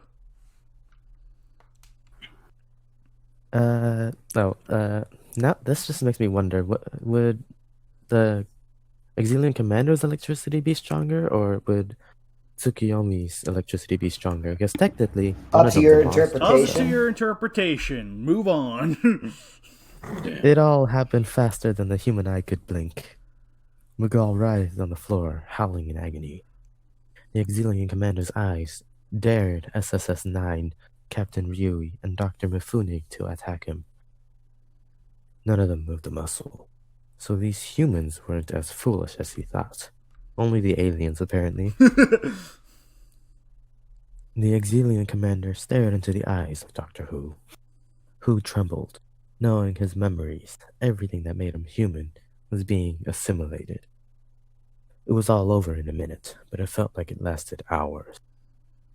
Doctor Who fell to his knees, sobbing quietly. Before, he looked like a wrinkled corpse. Now, he resembled a living skeleton. Just a push of this button? The Exilian Commander asked, while walking over to the control pad. That's all it takes. Many years from now, my people will question why I hesitated. Why I didn't extract this information sooner. On that day, I'll remind them why entertainment is a commodity everyone can afford to celebrate. The Exilian Commander pushed the button, but to his surprise, the wall of glass shielding them from Element X lowered. High concentrations of radiation washed over the Exilian Commander, weakening him. While the Exilian Commander soaked up radiation, SSS-9 put on his mask and successfully shielded himself. With only a mask? Okay. That's how that Captain works. Ryu. Yes, you only need a mask to avoid I wish radiation, it was apparently. that easy. I know. Captain Ryui and Dr. Mifune ran out of the room, escaping with their lives. Come, Mifune. It's time you fulfill your bargain by joining the Red Bamboo, said Captain Ryui, his voice echoing down the hall. Doctor Who, revitalized by Element X's rays, stood as a cackling conqueror. Apparently he's part Godzilla. Now look who's the fool, boasted Doctor Who. Element X is mine and mine alone. Nobody else, be they of this world or beyond, will ever know my secret. But not even Element X holds a candle to my glory. You thought my mind was weak. You thought wrong. For years I've experimented on myself, evolving my mind and body. All your telepathy saw was what I wanted you to see. This day has seen many players of treachery. But none of them compare to Doctor Who, the international Judas. SSS-9. Oh, fuck you! It's like, oh, now you're Retreated going to to reference the- the movie. This is some bullshit. Yeah, don't you know? He just gave himself some G cells. That's how. What a he- twist! Yeah, I know he said he tested himself or whatever numerous times, but didn't they say Element X was fucking dangerous to human life? That's why they needed a robot or a monkey to mine it. Yeah. Mm-hmm. Oh, Oh, yeah, that's that's another then instance again, of he was the one. Calms down. The story does also, like I said, not only did the story literally just make up the whole I experiment on myself nonsense to explain that, I think it's also important to keep in mind that Doctor Who was the one who uncovered the secrets of Element X. Like in the movie, he didn't know what it was, he didn't know its capabilities, he just knew it was powerful. But here, he knows its secrets, so he would know its capabilities and would test himself accordingly. So That's the way. Yeah, I know. I get that, but that doesn't change what element X is, though. Oh yeah, absolutely. Oh, absolutely. That you're just changing the origin of how he discovered it to some extent. Or at least, like, I don't know, a loose inference, very loose inference of like, oh, okay, he discovered it, he studied it, he understands it, kind of thing. That's the way I saw it. But still, it's still dumb. Don't get me wrong. But yeah, no, what I'm just saying is that yeah, we could understand the effects of radiation. Doesn't mean we could be immune to it all of a sudden. Right. So Well, it's he did just say Tom he being. It's just Tom being. Yep, Tom. it's Tom being Kong Tom. cells in Don't get me him. wrong. I'm being Tom. It is a twist. There's not too much to support it. Yeah. It's fucking stupid. See, kids, see what happens when you could disregard all the rules set in a KWC or whatever? You get this. Well, let's keep reading. Sorry for my tangent. Go on, son. I'm gonna inject radiation into myself so I can be immune to nuke. I'm gonna survive World War III by doing this.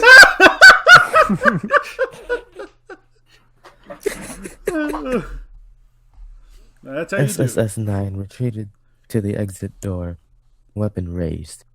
Mughal dragged himself across the wet floor, knowing he was at his most vulnerable. The Exilian commander slumped to his knees, shaking. Well played, cattle. Winced the Exilian commander. You won a war of words, but I will win a war of worlds. A powerful laser burned through the ceiling, exposing this underground catacomb to the surface world. Moonlight washed over rocks that had been submerged in the dark for billions of years. I mean, technically, Element X is also being a light source right now, so The Exilian mothership, a massive sphere construct that dwarfed the entire island, hovered in the sky. Doctor Who wasn't intimidated. You just revealed yourselves to my world, said Doctor Who. He turned his gaze on SSS-9. Would you care to divulge your treachery with us? Treachery would imply we were in league with one another from the start, said SSS-9, talking to the speaker. Yeah. I guess that does make sense. Doctor Who smiled, turning his attention back to the Exilian commander. The Seradian agent recently reported back to his government. In exchange for lifting the sanctions imposed on them, Seradia shared this information with other world governments. My island will soon be destroyed along with your mothership. How could you possibly know that? SSS-9 asked. It's what I would have done, replied Doctor Who. Be on your way, agent. These aliens will be dealt with. Yeah? I think Doctor Who's just pulling powers out of his ass. Yeah. Just consume product and get excited for next product. Well, he is Doctor Who. Who knows? This radiation might just send him to another reincarnation. Happened once. Maybe this whole match is Doctor Who in a coma after injecting lethal amounts of Element X into his body. It would explain how nothing makes sense in this. No, some things do. I would argue some things. We'll go over that. More so than others, but we'll get that, Alec. We'll get that to the end. One more thing. It also explains why this story is so white, because it aligns perfectly with King Kong Escapes, the whitest Toho. Alright, let's move along. Where did I leave off? Lifting, let's see, blah, blah, blah, blah, blah. I should just kill you. I should just kill you, said SSS-9. But you won't kill me, said Doctor Who, either because you've been ordered not to, or because you know you can. No, wait, wrong voice. No, it's because this place will become your tomb, said SSS-9, leaving the room. I was just trying to be merciful. He inserted a card into the security device, hacking into its mainframe. The doors closed shut, locking Doctor Who and the aliens inside the glass chamber. That damn Seradian agent, Doctor Who laughed. Language. Now you know. Now you. Excuse me. Now you see what happens when you underestimate. Now you see what happens when you underestimate us humans.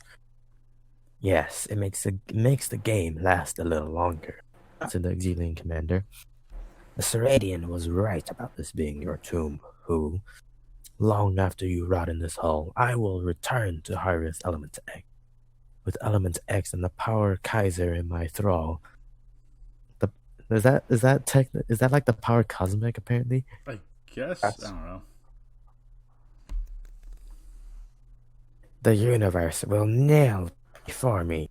The Exilian commander vanished, returning to the Exilian mothership. Doctor Who basked in Element X's warmth. It was a fitting end, Who thought to himself, but his life wasn't over yet. A looming figure cast a shadow over the Element X catacomb, capturing Doctor Who's undivided attention. He instantly recognized the giant as his rebellious creation, Mechani-Kong. You want me to pass, or...? That's up to you. So... Who's next? Yeah, since Bacon's not here, it's going to be, Joe. Yep. Alright, Joe, you want to read? I guess. Alright, pass. Mechani-Kong peered down into the massive hole in the earth. He had been rampaging through Doctor Who's facility when he saw the Exilian mothership descend from the heavens to blast the earth asunder. Somehow he knew his creator was down there, hiding in the shadows. Suddenly the Exilian mothership vibrated. There was a low rumble emanating from its core. At its base, metallic doorways screeched open. A giant creature dropped down, hovering above the island like a dark assassin. Its red, singular eye glowed in the darkness. One of its arms was a massive chainsaw, the other a demented scythe. The buzzsaw running vertically down its chest whirred to life. Blue energy silently burned underneath his crimson wings, keeping the cyborg adrift. Moonlight glinted off its black armor as its clawed tail swished the air. Gigan screeched a challenge to the world. It was answered by Mechani-Kong. Yes, my Prometheus, whispered Doctor Who. This will be your greatest challenge yet.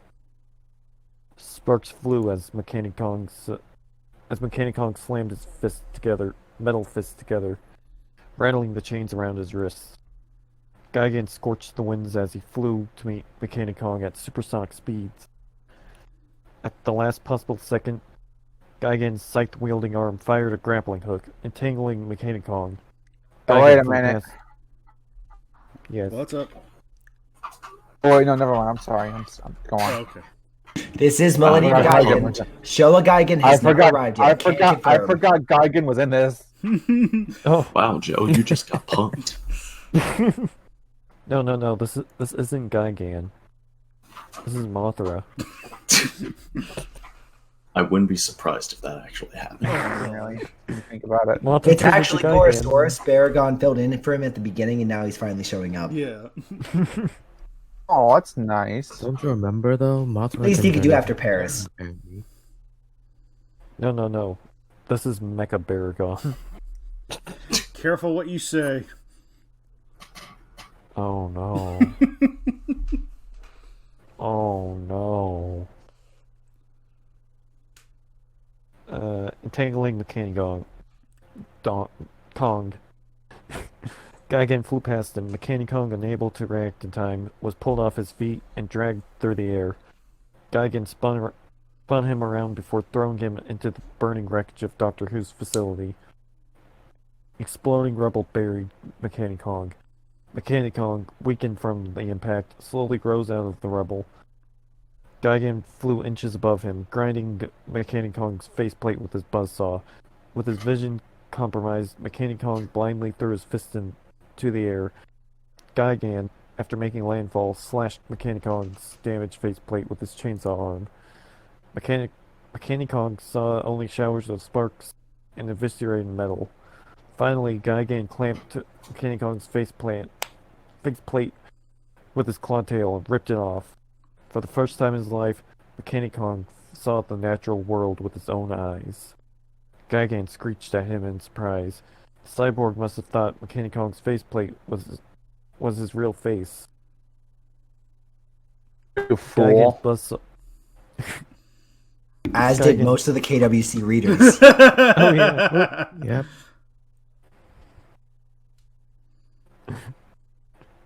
Gigan's buzzsaw and chainsaw roared to life, signaling he would soon rectify that mistake. The two titans slammed into the other so hard it sounded like a cosmic gunshot. Mechani-Kong wasn't holding back when he punched Gigan, but his blows failed to leave a dent. Gigan, however, sliced up Mechani-Kong's armor with his scythe strikes. Mechani-Kong winced as hot blood shot out of his wounds and dripped it down his armor. Gigan's red eyes shot a blazing trail of energy before striking Mechani-Kong. Exploded into a cluster of beams. Explosions danced across Mechani-Kong, scorching his armor and exposed flesh. It wasn't hot enough to bring the giant ape down. Gigan's scythe arm shot another grappling hook, entangling Mechani-Kong like before. Mechani-Kong wrestled with it, trying in vain to break it. But he wasn't strong enough. Gigan's propulsion engines tucked beneath his crimson wings blasted at maximum power. Gigan dragged Mechani-Kong into the sky. Into the sky, I lost my place. Into the sky, where the ape caught a quick glance of a bigger world than he ever imagined. Then Gigan released him, sending Mechani-Kong speeding into a lake. Mechani-Kong pierced its watery surface, instantly striking the bottom of the lake. Geysers of water shot up and recoiled from the violent intrusion. Mechani-Kong dragged himself out of the lake, exhausted. He could hear Gigan grazing the winds above, preparing to launch another attack. Mechani-Kong cared little for his well-being. He leaned up to look back at the lake, intrigued by his wavering reflection. For a brief second he saw himself, healthy and strong, standing above the water with Andero resting on his shoulder. The sun was brightening the sky, bathing beauty in the beast with its enchanting warmth. But it was only a dream. The moon replaced the sun, darkness assumed the light, and there was never a beauty to begin with, only a beast. Mechani-Kong lowered his head in sadness, loathing his wretched existence. He didn't see the reflection of the razor-sharp disc rapidly closing in on him from behind. In an instant, Mechani-Kong felt a sudden flash of pain before slipping into the void. Cold water stirred him from his forced slumber. When he came to, his face was drenched in blood. His blood. He found 2 cuts on his side, each bleeding profusely. All the pain and resentment he felt fueled his rage. Energy raced through his veins. Electricity raced through his veins, supercharging his muscles faster than normal. With the increased muscle mass and accelerated cellular activity, Mechani-Kong's body stopped the bleeding. Facing the heavens, Mechani-Kong unleashed a roar that was louder than thunder. Gigan flew at him, unafraid. Mechani-Kong surprised him with an earth-shattering punch into the face. Gigan was sent hurtling into the trees, hitting the forest floor like a meteorite. Mechani-Kong sprinted after him on all fours, feeling stronger than ever before. Amid all the roaring emotions clouding his head, Mechani-Kong thought about his power and knew his strength had finally exceeded King Kong. Can I pause you there for a second and say that's not that hard when you're 45 meters tall? Can I also say that's not that hard when you're supercharged? If Kong was supercharged, I guarantee he would probably be strong. Yes, there's that too. Which, by the way, can we just make note that Mechani-Kong now has King Kong's ability to absorb electricity and get stronger? Yes. Like, I would even say you're defying the whole point of Mechani-Kong at this point, and just having King Kong in armor. Well, he doesn't conduct the electricity; it's just used to power him up. But even then, Yeah, but he's it's still absorbing essentially it. the same thing. He's absorbing it. Yeah. he doesn't release it, but he absorbs it. So Again, still I mean, the same he as releases Kong it into his absorbing. armor. So But nope, don't question it. Just get excited. Just consume consume, this product. consume. Get excited for next product. all right, go ahead, Joe. He's the exception, not the rule, and I clap. The accepted that the rule. Gigan darted into the sky, brushing off mounds of dirt and foliage. The cyborg tilted his head and fired a barrage of cluster rays, setting the forest ablaze. Mechani-Kong charged through the burning jungle, unharmed. Then, with tremendous power, the great ape jumped hundreds of feet into the air, preparing to strike Gigan with both fists. Gigan managed to hit Mechani-Kong first with his chainsaw, and the ape was sent plummeting into the conflagration below. Not wanting the Earthling to recuperate, Gigan fired an onslaught of cluster beams. Explosions raked Mechani-Kong's being. Believing his opponent to be finished, Gigan launched the grappling hook with the desire to reel him in and finish him with his claws. Mechani-Kong had other ideas. He caught the grapple and heaved it with all his might, pulling Gigan out of the sky. Gigan crashed in front of him. Mechani-Kong pounced on him, hitting him repeatedly with punches that could level a mountain. Gigan fought back, slicing and whacking Mechani-Kong with equal intensity. Using his intellect, Mechani-Kong grabbed Gigan's soft arm and shattered its elbow joint. Then he twisted it until it popped off. Gigan screeched in agony, a feeling he had thought he himself immune to. I did that with my Gigan toy. Ow. Ow. So is Joe replacing Mechani-Kong? Find out in the sequel. Damn. Mechani-Kong gave the cyborg back his sight by stabbing it through Gigan's abdomen. Aw, thank you.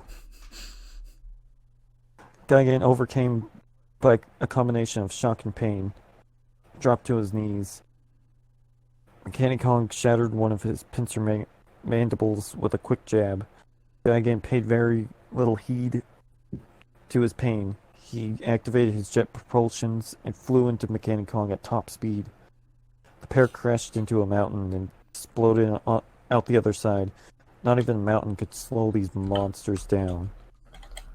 Mechani-Kong crashed and slid across the island with Gigan on top of him.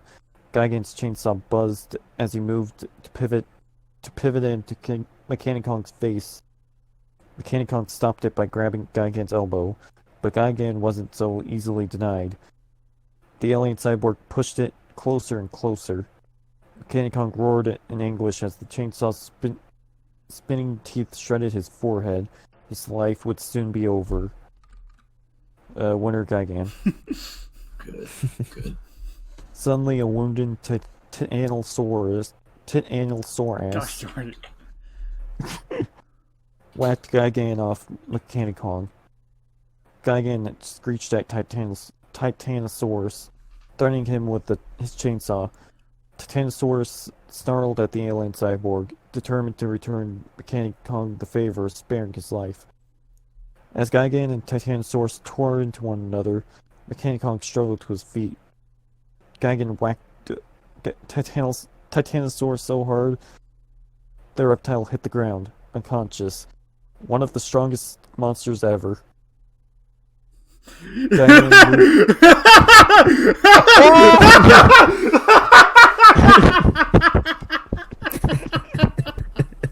Yeah, great shot, you fuck. My death makes more sense than my life. I'm sorry, what? No, I'm sorry. Just the strongest monster in the world gets knocked out in like one hit. I get he was already in a fight, but still, there's just something about that. He went through a mountain. At this point, yeah, it's a little bit. Gigan went through a mountain too just now.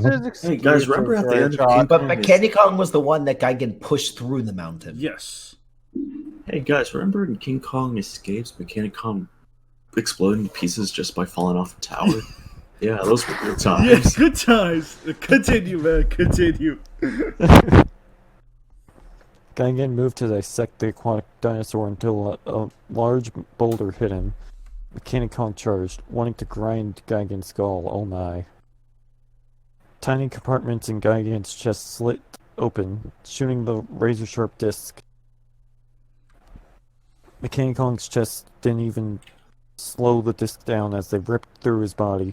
Mechani-Kong, his stride broken, fell into the blood-soaked land. The disc moved like they had a life on their own again and again. The disc spun back around to crucify the fallen ape. By the time the carnage ended, Mechani-Kong was almost finished. Gigan stomped towards the dying ape, looking to bury his chainsaw into his face. As Gigan screeched with insane laughter, he didn't see Mechani-Kong unbuckle 4 grenades from off his belt. Gigan's shadow fell over him. It was now or never. Gigan brought his chainsaw down. Mechani-Kong caught it and cried out as it shredded his armored fingers. Rising to his feet, Mechani-Kong willingly sacrificed his hand to plunge his other with the grenades into the back of Gigan's throat. Mechani-Kong, pulling his hand out of Gigan's mouth, rolled away.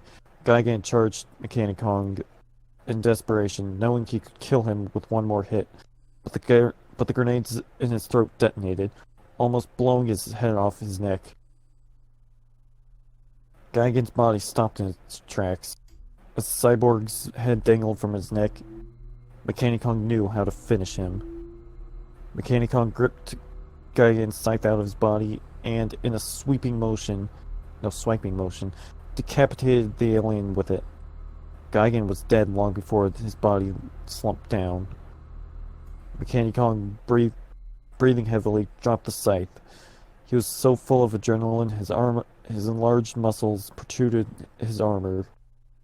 Facing the heavens, Mechani-Kong celebrated his victory by pounding his dick with a mighty roar. Doctor Who's eyes transfixed on the Element X quarry, arms folded behind him. He's been visualizing the battle for the past hour. Mechani-Kong's victorious shriek made him smile. Doctor Who closed his eyes, squeezing out tears. "My son, my Prometheus," he whispered. "I knew you would fail me." Damn. Deep down inside, who knew he was in a state of delirium? He attributed this mainly to Element X. It would seem that overexposure to its radiation had abnormal effects on the human mind.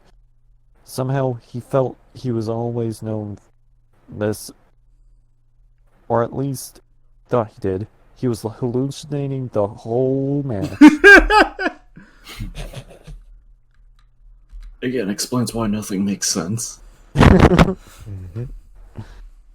In truth, Doctor Who was in denial. He thought Mechani-Kong was a failure the moment the beast disobeyed him. In fact, he always thought he was a failure. But Mechani-Kong exceeded his expectations. The auxiliary mothership was long gone. Who suspected SSS-9, Captain Ryui, and Dr. Mifune were long gone too. It wouldn't be long until now before naval ships reduced the island to ash. There was a sole thought lingering in his head, one Who couldn't ignore. Why didn't he try to escape?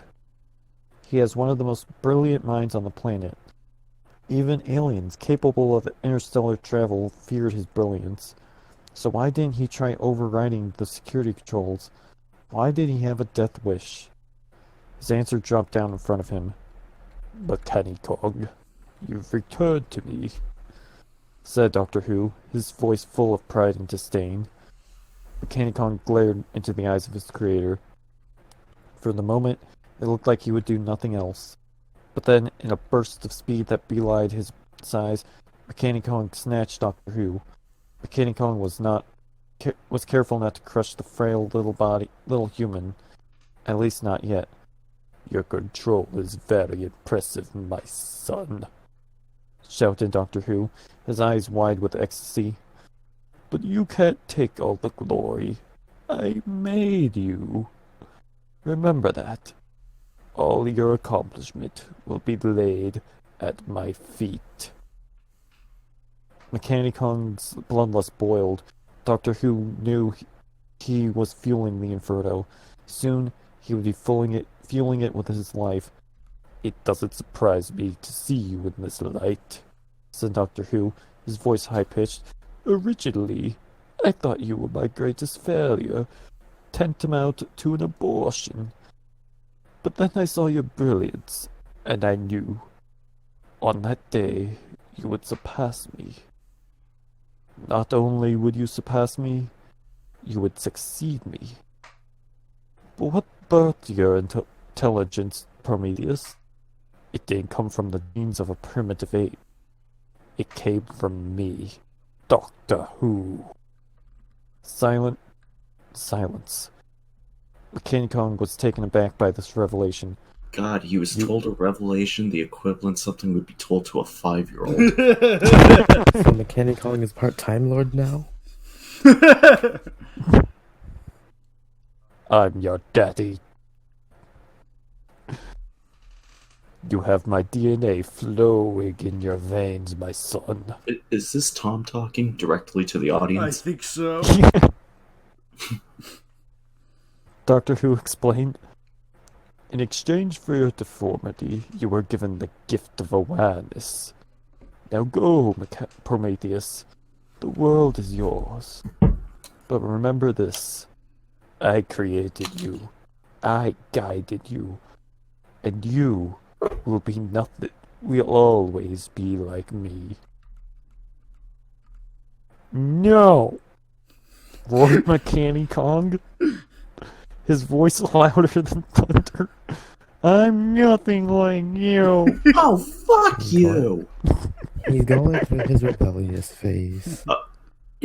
Okay, this just got way dumber, like a billion more times by making him talk. I have a counter argument, but that'll be Oh, saved right, for the the end. whole- That'll be saved for the end. Okay. Doctor Who was speechless, finding the words to speak. Who made one last attempt to imprint his legacy on his vigilant creation. I'll tell you the secret of Element X, whispered Doctor Who, hoping to entice Mechani-Kong with his most valuable piece of information. Mechani-Kong growled back, I already know. There was no time for Doctor Who to process this revelation. When Mechani-Kong squeezed his body, there was a sickening pop. All that remained of the International Judas was a cloud of blood. Pass. Fuck. Mechani-Kong took a deep breath, savoring his newfound freedom. In the throes of his rebirth, an unexpected creature squirmed not far from where he had grabbed the late Doctor Who. Mugo, still in his ape-like form, crawled out into the open. Mechani-Kong wondered if he should crush him too. Prometheus, I beseech you to stay your hand. Mugo pleaded, I'm not your enemy, neither are my people. I only wish to make peace with you. For centuries I've traveled with my people across the cosmos, searching for a new home. In all the years of my life, I've never believed in a higher power until today. When I look at you, I don't see the eyes of my kin, I see the eyes of my new god. Jesus Christ. Oh my god, I didn't think this was possible, but oh my god, this is just getting dumber with every paragraph. Oh. Oh, believe me, man, I'm feeling you. I would disagree, but please continue. All right, this Great shot's wrong, but whatever. no, this is What going was to be it? a very interesting post-match discussion. That's all I have to say. Keep reading, my dude. What was a god Mechani-Kong didn't know, but he was determined to find his own answers. Climbing to the surface, Mechani-Kong examined the state of his island. It was salvageable, preparing for the next phase in his new life. Mechani-Kong greeted the early morning light. It was a new day. The U.S. Fayray, hey, you're so clever. A United States Navy aircraft carrier plowed through the seawater, leading a fleet of battleships. It was beautiful sailing weather. Nothing but blue skies. It was a huge contrast to the weeks leading to this voyage. Mysterious electromagnetic signals scrambled their navigations, but the Navy was determined to reach their target. The island of Doctor Who, they had finally done it. Inside the USS Fayray's command center, Admiral Frank Engelhorn readied his fleet. That's when he received an urgent message from one of his scout ships. Red alert, one of his scouts screamed through the radio transmission. Abort mission, pull yourself together, sailor ordered Engelhorn. He didn't think the sailor's behavior was the conduct of a United States Navy serviceman, let alone an elite scout. Give me eyes on that island. What's happening? Also, I'd like to point out, I think Engelhorn's from the original King Kong, not from a Toho film. I think it's just more reference, not the actual character. So, like, it's a man named Engelhorn that's meant to be a reference to the original Engelhorn, but it isn't the original Engelhorn. Am I making sense here? No. Okay. Then again, nothing's been making sense to True. All right, keep reading. All communication was lost. Engelhorn gestured for his communications officer to investigate why. He relayed the command to the sailors on the deck. Advanced binoculars were pointed at the island to ascertain the truth. Live images of what they saw appeared on the control screen center. Oh my god. Engelhorn cursed. Zilla. God damn it. Get me the blah, blah, blah, blah, and the Earth Defense Force were in way over our heads. On the beach, Mechani-Kong stood in his upgraded armor, brandishing a gigantic spear made from Gigan's scythe. When his faceplate snapped open, he barked a command. A swarm of black hole alien starships levitated up from the heart of Jesus Christ of the island. The triangular shaped crafts flew overhead for reconnaissance, but they were just the first wave. Kumonga and Baragon remained reanimated by Mechani-Kong. For fuck's sakes. But Mechani-Kong's advanced science and technology emerged from the foliage to join the crater. Titanosaurus stomped out of the jungle, acting as Mechani-Kong's noble vassal. At last, Mechani-Kong's chains of bondage were broken. He was a pariah no more and was eager to show it to the rest of the world. In Greek mythology, Prometheus stole fire from the gods and shared its power with mankind. Now, new Prometheus hath risen. Eager to share its knowledge with the monster of the world. Nothing, not even fate, knew what such a world would bring. Winner. I'm not even going to say the winner. Winner Titanosaurus. I'm just going to say fuck you. Fuck you. Fuck you. All right. Oh boy. I disagree entirely with that statement, but I will let's go first with Andrew and see his thoughts on this match. This is a very similar situation I had. Oh boy, this is a predicament. For a good portion of good portion of the fight, and I can't even remember when it was like, I could say this is like a Michael Bay movie, unironically. This whole thing has been like a Michael Bay movie. It's stupidity. That's insulting to Michael Bay. It's it's a lot stupider than I remember it being. It still has its good points. It still has its strong points. And surprisingly, there is one change I would make that would at least fix a good portion of the story. But I'll get to that later. In the story itself, I think this is comparable. This is comparable to 130. I even argue by the end of it, it really starts breaking. I'd say, like, plot-wise, it starts breaking down faster than 130 by the end. It's like a slow progression to whatever. It's like, it starts off, like, strong and competent, like, oh, hey, look, an actual KWC match. Then it's like, it's like, I don't know, it just becomes like a really bizarre thing of nonsense of like Element X, Doctor Who could be revived by it, even though it's radiation. Don't get me wrong, I had my reason spelled out earlier, but still stupid. It is still stupid. Yeah, I mean, a whole like auction like between all the the evil organizations and aliens. That's a fun idea. Yes. I love that. Oh idea. yeah, absolutely. The idea is fun. It's a great opening, but He the does problem it is, with 250. but the problem is, hardly any of them have any reason to be there. Yeah, they kind of... It's just, you could have just made it Doctor Who, the Exilians, Mifune, and Black Hole Aliens. Yeah, you could have cut out the red bamboo and... well, I guess the red bamboo was probably the only thing that took Dr. Mifune in. I don't see the other... Well, then again, there was always the Black Hole Aliens, so... but yeah, it's like, yeah, you could have cut out the red bamboo, you could have cut out SSS9. It felt like I wanted them to be here because I had this cool bit in mind where SSS9 pulls a mask over his face and is immune to Element X. Anyway. But it has no payoff, Tom. Right. Yeah. You can't add stuff if they don't have a payoff. Yeah, there's no real payoff aside from, like I said, Doctor Who, the Exilian, the Black Hole Aliens, and Mifune.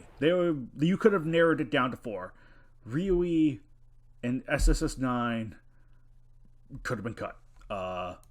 You especially could have cut that paragraph that covered Ryui's backstory. That served nothing. Even though that was actually the most fascinating part to me. Yeah, I know. That was could have been a match of its own. Right. That was an interesting backstory compiled into a paragraph that didn't...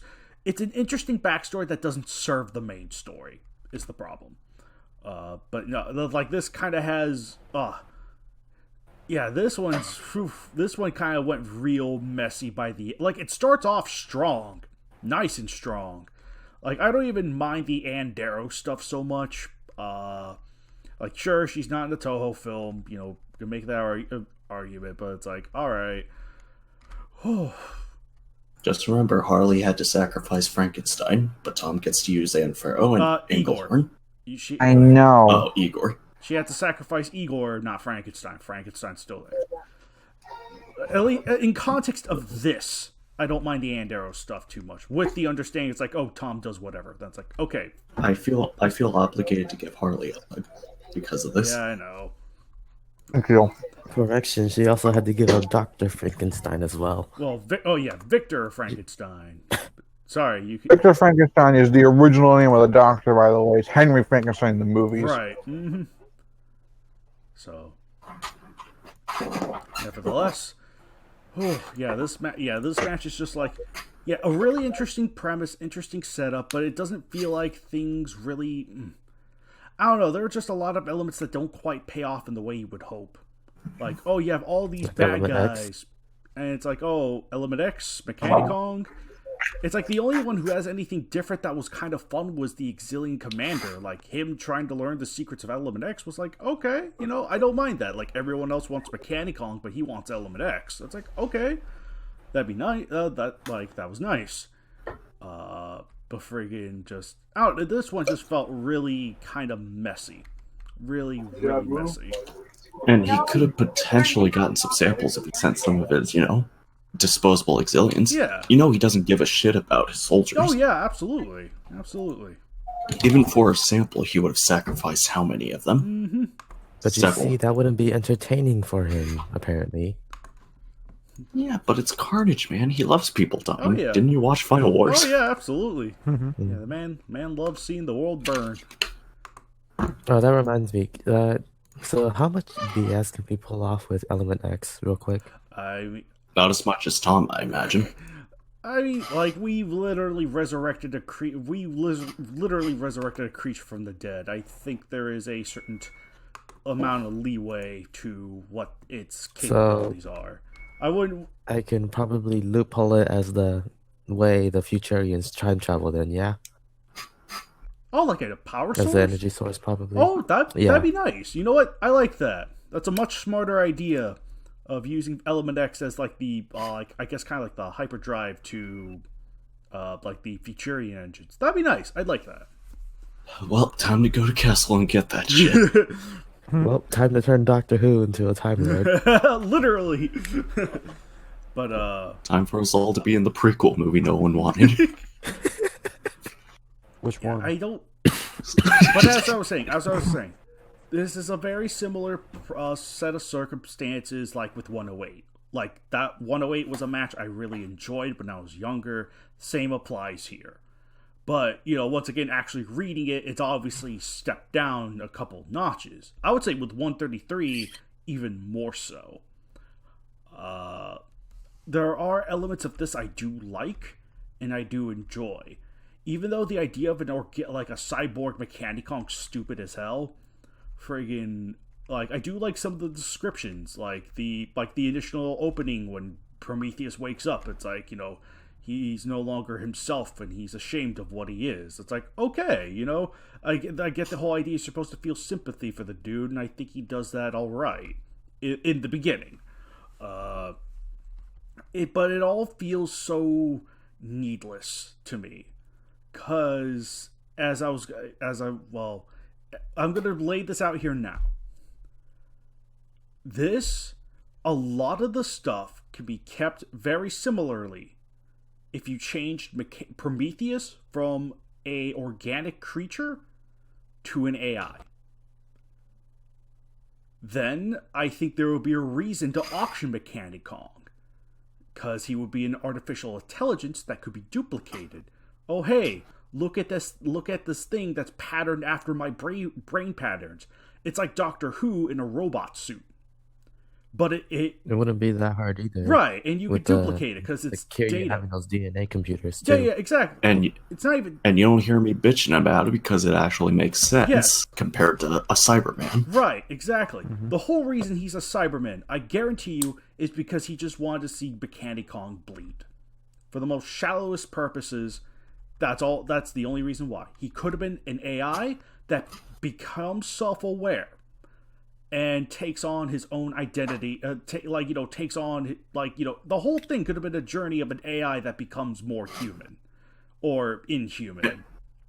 And that little moment of sparing Titanosaurus would have been that was a great moment. That was a great moment. It would have been even powerful if he was an AI. Yes, exactly. That was all I was thinking about this thing. It's like some of these moments could have been enhanced more so if Mechani-Kong was pure AI. Even with him talking. That is not an issue here because the original movie version of the character can speak, has speakers in his mouth, which allows him to talk. Sure, it was Doctor Who conveying through the speakers, but when you give that to an AI, you can give it its own mouth. So yes, talking Mechani-Kong is not an issue. Sorry to interrupt. I'm fine with that. The reason why it pisses me off that he talked in that is because it was just an organic. Right. And none of the monsters could talk unless you're Godzilla or Anger's. Oh, right. But even that also would have given a stronger message of you could have explored the theme of what measure to a monster. Like yes. Mechani-Kong. Like at what point does it stop being a monster and start being something else? Yes, that's just really big. Yeah, exactly. Yeah, so again, if it was an AI, I would have been fine with it talking. Mm-hmm. Right. But since it was a monster underneath a metal shell, again, it's stupid. Yeah, absolutely stupid. We wouldn't understand the monster unless you had the Nebula tapes. Mm-hmm. Right. I think the reason why he is talking is because he has the Doctor Who DNA, and I think that's why that was thrown in there. It's like, how do I get Mechani-Kong to talk? Doctor Who DNA. It's still fucking stupid, though. Oh yes, it is stupid. It is absolutely stupid. This is why I prefer the AI route. The AI route would have at least, not completely fixed the story, but at least at most, 95% of the things that happened, especially on Mechani-Kong's side, could have been justified. And it would have been told. Yeah, and not only that, it would have like I was saying earlier, making Mechani-Kong an AI would have justified putting him on auction. It's like, why just have one organic Cyberman instead of being able to duplicate that AI over and over and over again? You could have a whole bunch of Mechani-Kongs, or put that art. It also give a greater justification for why Prometheus is so smart. Yes. It's an AI. You can program it to make it smart. Yes, and it's an AI that could have been patterned after Doctor Who, who's a brilliant genius. So it's like, you bring the smartest man in the world and make an AI based off his brain patterns. It's like, you got the smartest machine ever, basically. Yeah, and it's like, and here's nothing. Yeah, some monsters may have a large brain, like King Kong in King Kong vs. Godzilla. Yeah. But that doesn't mean he could talk. It's just a smart animal. Right. Again, do you mind if I go with my thoughts? Because I think it can help clarify a lot of this stuff. All right. Well, you can go ahead and try and convince us otherwise. Go ahead. Okay. So, I actually would disagree with a lot of you and say this match is good. I would say it is better than 130. 130, I was sleeping through a lot of the match and just found it very annoying, the conspiracy. I will admit. I think 130 is Tom's worst match, at least in regards to, like, when it comes to his newer matches. Cold medicine is. But the thing I will say is that there is still the problem of, like, over explanation and, like, saying and not showing. The themes and whatnot that he used are very abrasive and annoying at some points in this match, which he's trying to make these big and grand ideals, but they don't go through. I do like the characters that are introduced. I do like the twists in regards, like, to Moogle and, Kaiser. Those things are cool. What is less cool are the custom-made things, such as, yes, him being a cyborg that, part of, there's, like, a living Kong and Mechani-Kong. Yeah. And at the core of this, I would say this is a good KWCE, but a bad KWC. Yeah. Because I don't even think this would be allowed in the KWC. I wouldn't allow this in the KWCE is the thing. Sure, it's flexible, but that's just straight up changing the origins of a character. Like I said, an AI would have been much better and KWC viable. My point and my stand is I think you're imagining what this should have been, and I do agree. For it to be a KWC, it should have been. That's why if you're looking at this as a match, as fan fiction, I would say that this is not bad. I would say this is good with some flaws. The problem is this is a KWC match, to which point the flaws and the exceptions are ever present. And it is why we have the Tom is the exception and not the rule. That is why I think many of you are focusing on this for being a bad match. And for me, I would tend to agree. For those things, it is a bad KWC match. But the writing, I would say, is on point. The action is pretty good. Oh, yeah. The action is very good, especially early on. It gets ridiculous towards the end, where Mechani-Kong should not be able to withstand all this damage. Mm-hmm. No hands, no bars. He fell from a building and exploded. Like, he is not, on the note of durability, he's not like all-time tier kind of monster. I can understand a little bit stretching, but you're pushing it to the absolute limit of believability for a monster. So in regards to did Tom push the rules for this? Absolutely. But I will admit there are some very cool things, like Doctor Who and Mechani-Kong having this more detailed relationship. I liked. Mm-hmm. Overdone, pushed too far.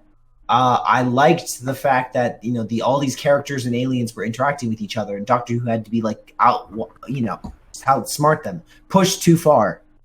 I liked a lot of the monster interactions. Titanosaurus coming in at the end and helping Mechani-Kong because he was like kind of like a kindred spirit, or Mechani-Kong taking Gigan's scythe.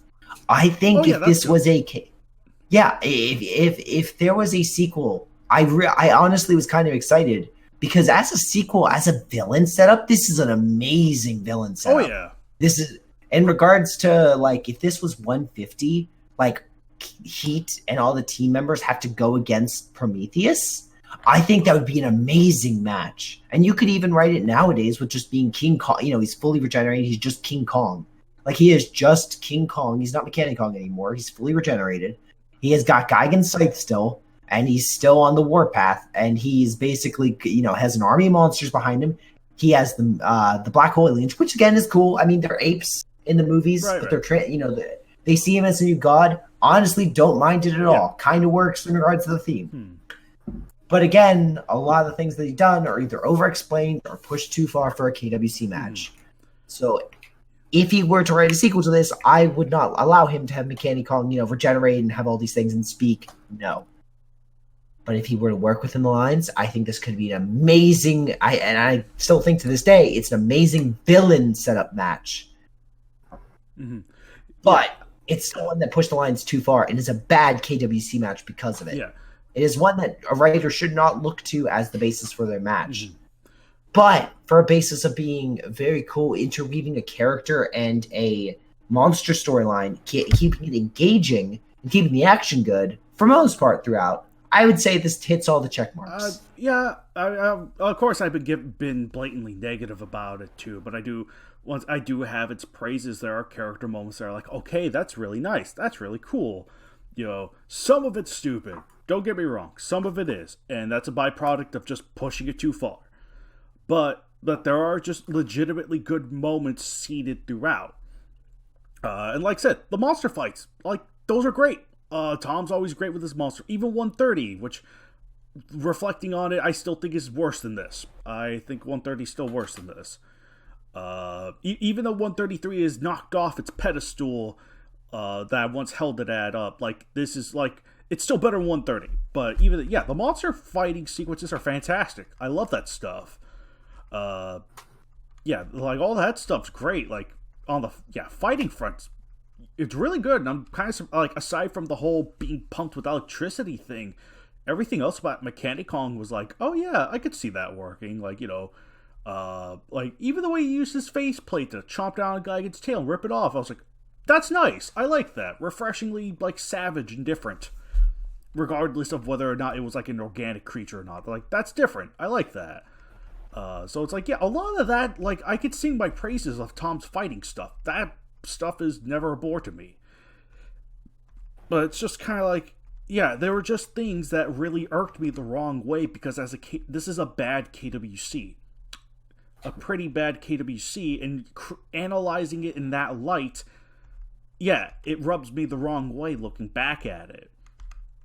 There are, like I said, a lot of good elements, like, narratively speaking, but some of it just doesn't, like, either some of it doesn't pay off or hasn't had a payoff yet. Now, if there is a payoff to it, then I could be a little bit more forgiving about it. Maybe that was the intention, like Ryui taking Dr. Bufude away. That's possibly set up to something else in the future. We don't know for sure. But I do agree, like, the arc of this Mechani-Kong story arc is good. Like, aside from the logic flaws of creating a Cyberman, the story arc is still good. And like you say, it's still a fantastic villain setup to a much bigger threat. I just think, as a KWC, if you just change this to an AI, I think I would probably have a lot more praises to sing, because then you wouldn't be limited by the weird, dumb, edgy idea of, oh yeah, Mechani-Kong bleeds because there's an organic component to him inside. Like, no. No, agreed. And that's the thing, is, if they would have done and, like, fixed, again, you can make note of the, but at the end of the day, it's not. This is not a KWC match. This is fan fiction. Could you repeat that again? You kind of blanked out there. Oh, sorry. Yeah, and like you're saying, those are ways to make this a KWC match, or at least good. Mm-hmm. But at the end of the day, this isn't a KWC match. It's fan fiction, and it kind of. Fan fiction. I think Tom realized how far he pushed his boundaries with this match, because he's never done so again. He's never really gone. I was gonna say. I think that's the only situation, because he'd pull back hard after the next one, and he's never really pushed that boundary ever since. And I think his writing has benefited for it in regards to, like, 150 and 250. But see what happens when you work with the restrictions that you implement. Yes. Instead of just doing whatever. Speaking you of the want. KWCE, and we're But yeah, I think I think that I sadly think that's why we're probably never going to continuation of this match. But I hope we do. I hope we do get a continuation. I hope that King Kong comes back as this, intelligent villain kind of character. I honestly would looking forward to it. But sadly, I don't think we're going to get that match. Right. And I think it's just because he didn't stay within the lines. Well, I remember he's told me a long time ago that he did have plans of continuing this story as a sequel to this and 150. But yes. I don't know. Like, I don't know when he'll get around to it. But he's told me on a couple of accounts that he did have plans to continue in this story. And I kind of do want to see, because, like I said, Prometheus is a character I do care about, like, in a weird sort of way. It's a great villain setup. I just wish that those details could have been altered differently, so it could have been just, AI Mechani-Kong would have fixed a lot of the issues I have with this match. It's such a simple change that, sure, you lose bloody Mechani-Kong, because edgy, but it would have made sense, and it would have been a logical, sure, an extreme push for the original Mechani-Kong character, but it would have made sense. And like I said, talking also justified because the character can technically talk.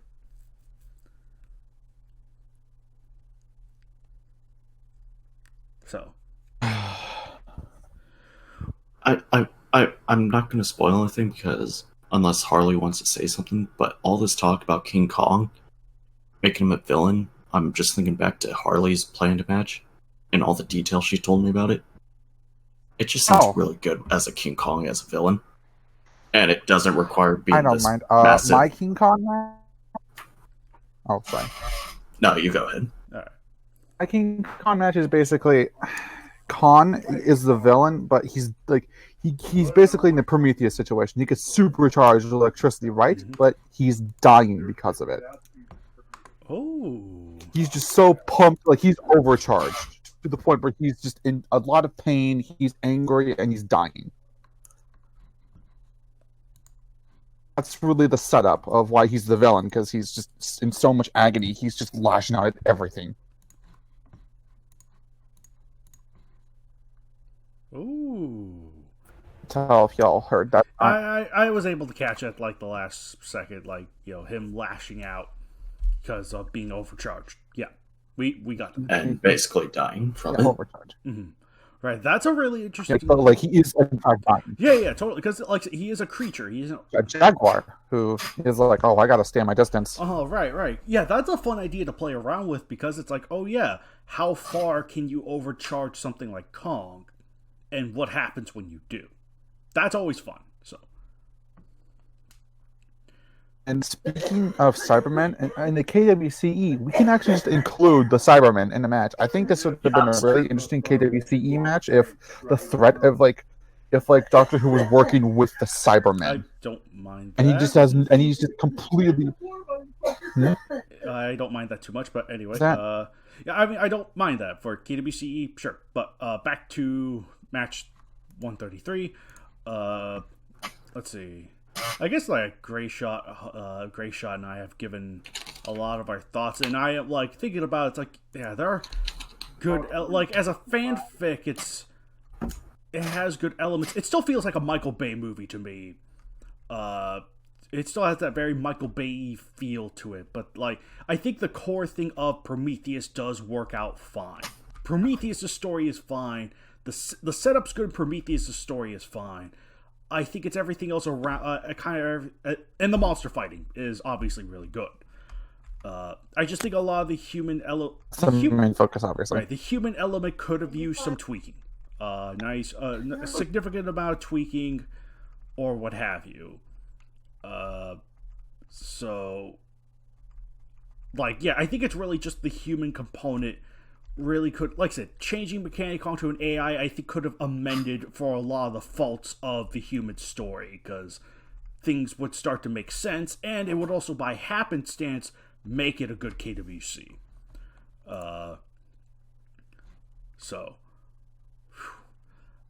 Let's see. So yeah, Grayshot and I have given our thoughts. Alex, do you have anything else to add on, or do you feel like you kind of said it? I certainly feel insulted. Again, mainly because of the whole exception, not the rule thing. Which is probably the worst thing ever. Again, I really like Kaiju X's idea. It's a simple fix with the whole AI. And it definitely would have made moments like Mechani-Kong deciding to let Titanosaurus live, like AI and organic beings coming together. Mm-hmm. And fighting against a cyborg. Look at that.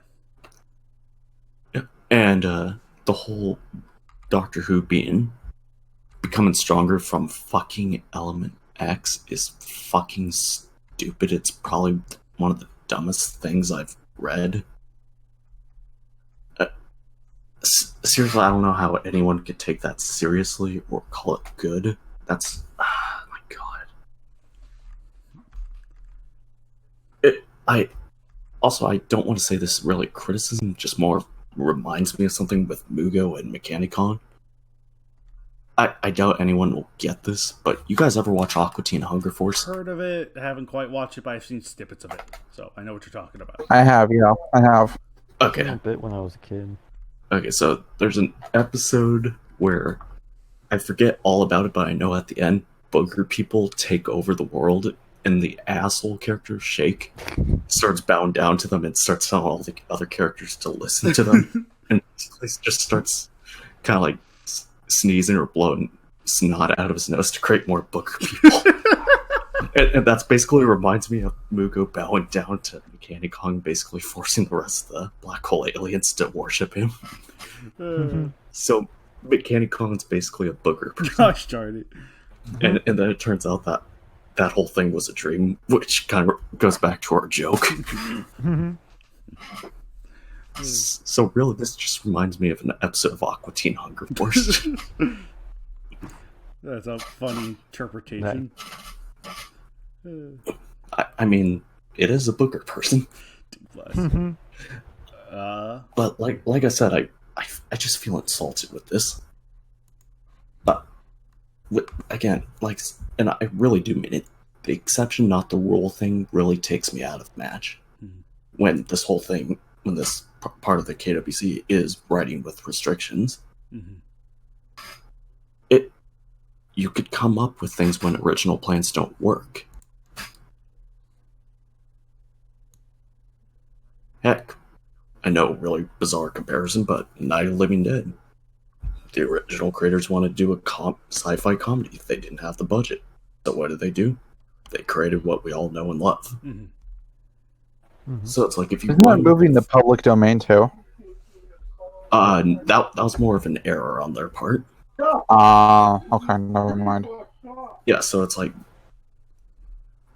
just because you could run with the first idea or you have the power to do it doesn't mean you should. That's my whole point with this. And again, he could have still done exactly the same story. You just have to change some minor thing. Yeah. One big thing and the minor things that accompany it. And the story has a lot of strong points. It's just that, there are just some element. I think when you're tossing between, I have a feeling. This might not influence your opinion, but I think in the world where Mechani-Kong's an AI and not an organic creature, I think the twist of Doctor Who being semi-immune to Element X, or at least temporarily being able to come back from it, would have been at least like, it's just one stupid thing instead of a whole swath of stupid things. Yeah, I would have. Yeah, even if, let's say, everything else was changed except for that moment, I would have said, yeah, the match was good except for that one moment. Yeah. I thought that was dumb as hell. Right. And, of course, pointlessly adding the red bamboo represent blah. I can't say the red bamboo. The red bamboo has honestly just been completely underutilized in the KWC so far. As like an actual threat. That's true. I think those would have been my two problems had everything else been changed. They did nuke DC in Godzilla vs. Utsuno. Oh yeah, but they're not going to do anything. Yeah, but there's not going to be a sequel to that match anytime soon. I bet. Not from the original author, anyway. No, I doubt anyone's gonna do something with that. It was just like, it was just an excuse to have Godzilla go burning against Utsuno so we could win. Yep. But as I was saying, yeah, I legitimately hate this. Even though there are good aspects to it, like the opening. But I guess I've said my piece. I don't think anyone wants to hear me bitch about it anymore. Right. So, point's been made. Harley, what'd you think of it? I pretty much agree with what everyone else was saying, and there's a reason why I say if this was a KWCE match and the Cybermen were actually included, because we can do that in the KWCE, I would be more fine with it, because this is sort of what the Cybermen... This is like, we were comparing it, Prometheus, to a Cyberman. Well, why not just take it to the next logical step and have that actually... Because it was the premise of... If the premise was there was a creature that was converted into Mechani-Kong via the Cybermen, I would actually be more okay with that. because I could see this something because the Cybermen work out and have Doctor Who sort of ally himself with the Cybermen without really knowing what exactly because they're gonna backstab him, but without really understanding why you should not work with the Cybermen. Like if this was a Cyberman story in the Doctor Who, it's a Cyberman story in the like all the, and like their goal was just like everyone it would give a reason to have everyone gathered together. Red Bamboo, SSS9, the other people, because the goal is conversion. They're going to convert these aliens and use their knowledge to strengthen the cyber. That's what they do. The Cybermen take people and just add it to this collective memory of information so they can keep surviving. And that would be a really great excuse to have all these different people come together under the guise of we're going to auction off the sim when it's really we're going to take you all one by one and add your knowledge to the cyber fleet. Having that like that would be like the best excuse. Just this nice wham moment of the Cybermen coming out and taking everyone and converting them. Like as a KWCE, I think that has a lot of potential, like everyone is saying. Because if you're going to start comparing everything to the Cybermen, why not actually include the Cybermen, right? I actually wasn't comparing to the Cybermen. I just meant Cybermen in terms of like a cyborg man. I never actually meant.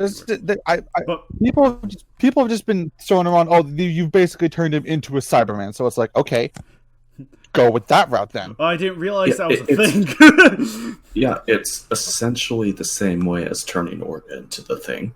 Mm-hmm. So it's like, okay, if you're really going to do that, actually include the Cybermen and have that be that would be a really great twist. Yeah. If Doctor Who reveals the reason why he called them all here wasn't because of the auction, was because they're needed for a higher purpose, and then the Cybermen come out and start taking people. It would be a really good twist they could pull. Oh, I just want to add on to that. You know how remember who said he created all those people? Yes. Like his workers? Harley, you remember that one episode of, it was the second season finale where the Cybermen didn't have time to fully convert him, so they just put those chips on him? I remember. Heck, that could be your workaround to include those. Have them still keep deployed, but still have Cybermen around just in case something goes wrong earlier. Oh.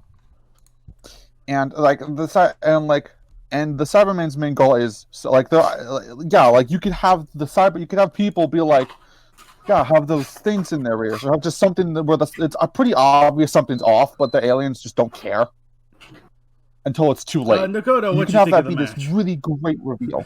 Nagoda, what you think of the match? Oh, what I think of the match? Yeah.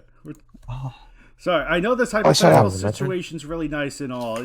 Well, just about as nice as my AI thing, but the point is, it's like, you were actually giving your thoughts on the actual match instead of going on about Cybermen. I know I went off about AIs too, and I get it, but yeah.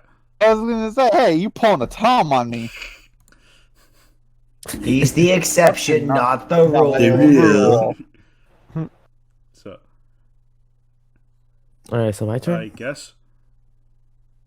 Okay, let me just say now that my thoughts are from a fan fiction thought view right now, not from a KWC match view. Okay. All right. Got it. Okay. I like the match. I like the story. Like all the stuff in there.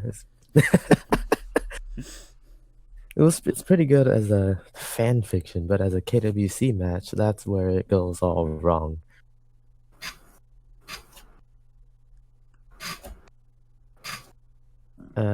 Shoot, I forgot what else I was going to say. There was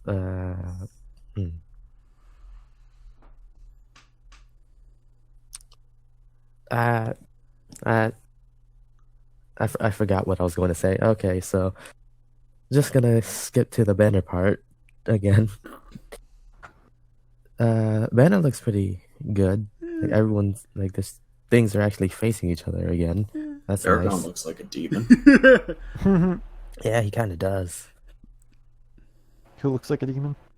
Baragon. That's how he always looks. Alright. Yeah, I can't remember what I was gonna say earlier, so All right, Joe, what you think of it?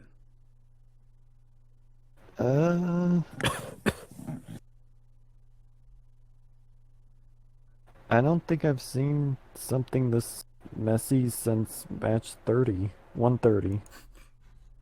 That was 3 matches ago. Damn.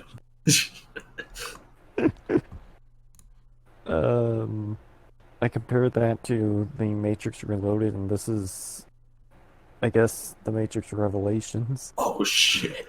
So you just compare 130 and 133 to both Matrix sequels. Yeah. Oh fuck, 150 is gonna be the upcoming Matrix 4. Oh boy. Oh shit, oh fuck. Oh boy. And that one's gonna suck.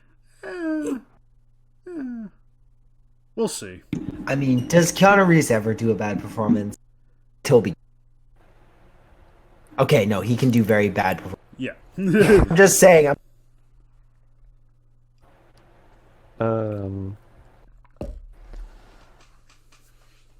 I like the beginning, where Prometheus imagines that he's King Kong. That was nice. I like the idea of the aliens coming together for an auction. It's a fun idea.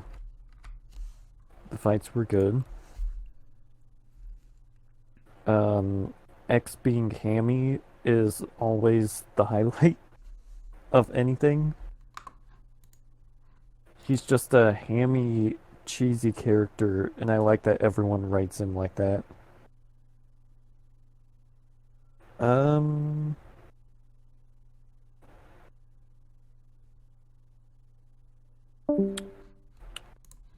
grasping at positives.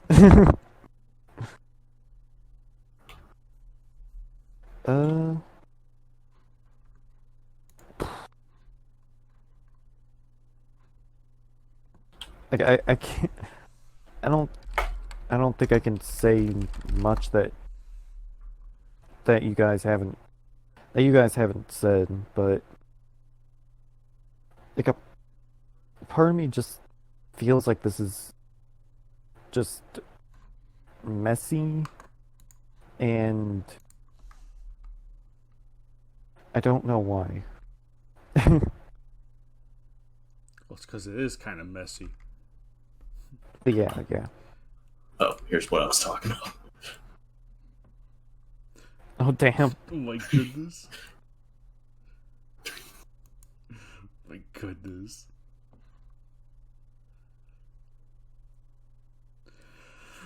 Anyway. Oh, Harley left. Alright. Oh damn. Alright, darn. That's a bit of a bummer. But then again, I did kind of cut her off from her whole Cyberman thing. Oh, wait, there she is! There she is. Oh, good. I can hear everyone again. Hooray! Nagoda can hear everyone again. Oh, those plot points have now been resolved. Alright, so Harley, if you would like to... I know you went off about Cyberman. If you could actually give your thoughts on the actual match, that'd be nice. She's muted. I know she can hear us, though. God. Scared her off, Kaiju X. I guess I did. She's gonna shoot up the server, you know. One day. Oh, by the way, Nagoda. Harley, you missed out on the perfect match. That it was made for you to read. It was the boxing ring match. You missed. Oh, out. that Yeah, one. 125. We needed your Yep. commentary. In the meantime, Harley, please do. Yes. What? I can't remember if you gave your thoughts on 130. What am I doing? Give us your thoughts. 133, because you kind of went on a tangent about Cybermen for a good while there. Yes. Okay.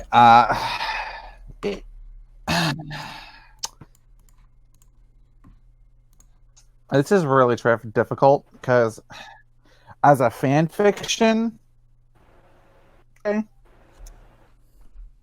as a match though, I know Tom is the exception but not the rule. But it's really, really hard to get over he can do stuff like this. It's just really, really difficult to reconcile the fact that, yeah, Tom's going to do what he wants, and it's just going to be wildly out of character no matter what anyone else says. And And the monster action, that was fine. It's the human action, I think needed a lot more work. Really kind of like generic dialogue. The fight between the Kaiser and like the monkey guy could have been done better. Yeah. Monkey. It's the human. It's always this is something that has been being corrected recently, but for the longest time, the KWC's human action has been way down compared to the monster action. The monster action is fine, even if they push how far Mechani-Kong can be, survive a little too far. But it's the human action that's where it falters. And when when half of the action is human action, it kind of drags down the quality for me. When you have to get through all the boring shit, be like, okay, let's go back to the monsters. Because that's not what you should be doing. Yeah. That was kind of the same issue I had with 130. It was like a really dumb, kind of dull human story that brought down the monster action, even though the monster action was still really cool and kind of inventive. Yeah, despite hating both of these, the monster action is solid.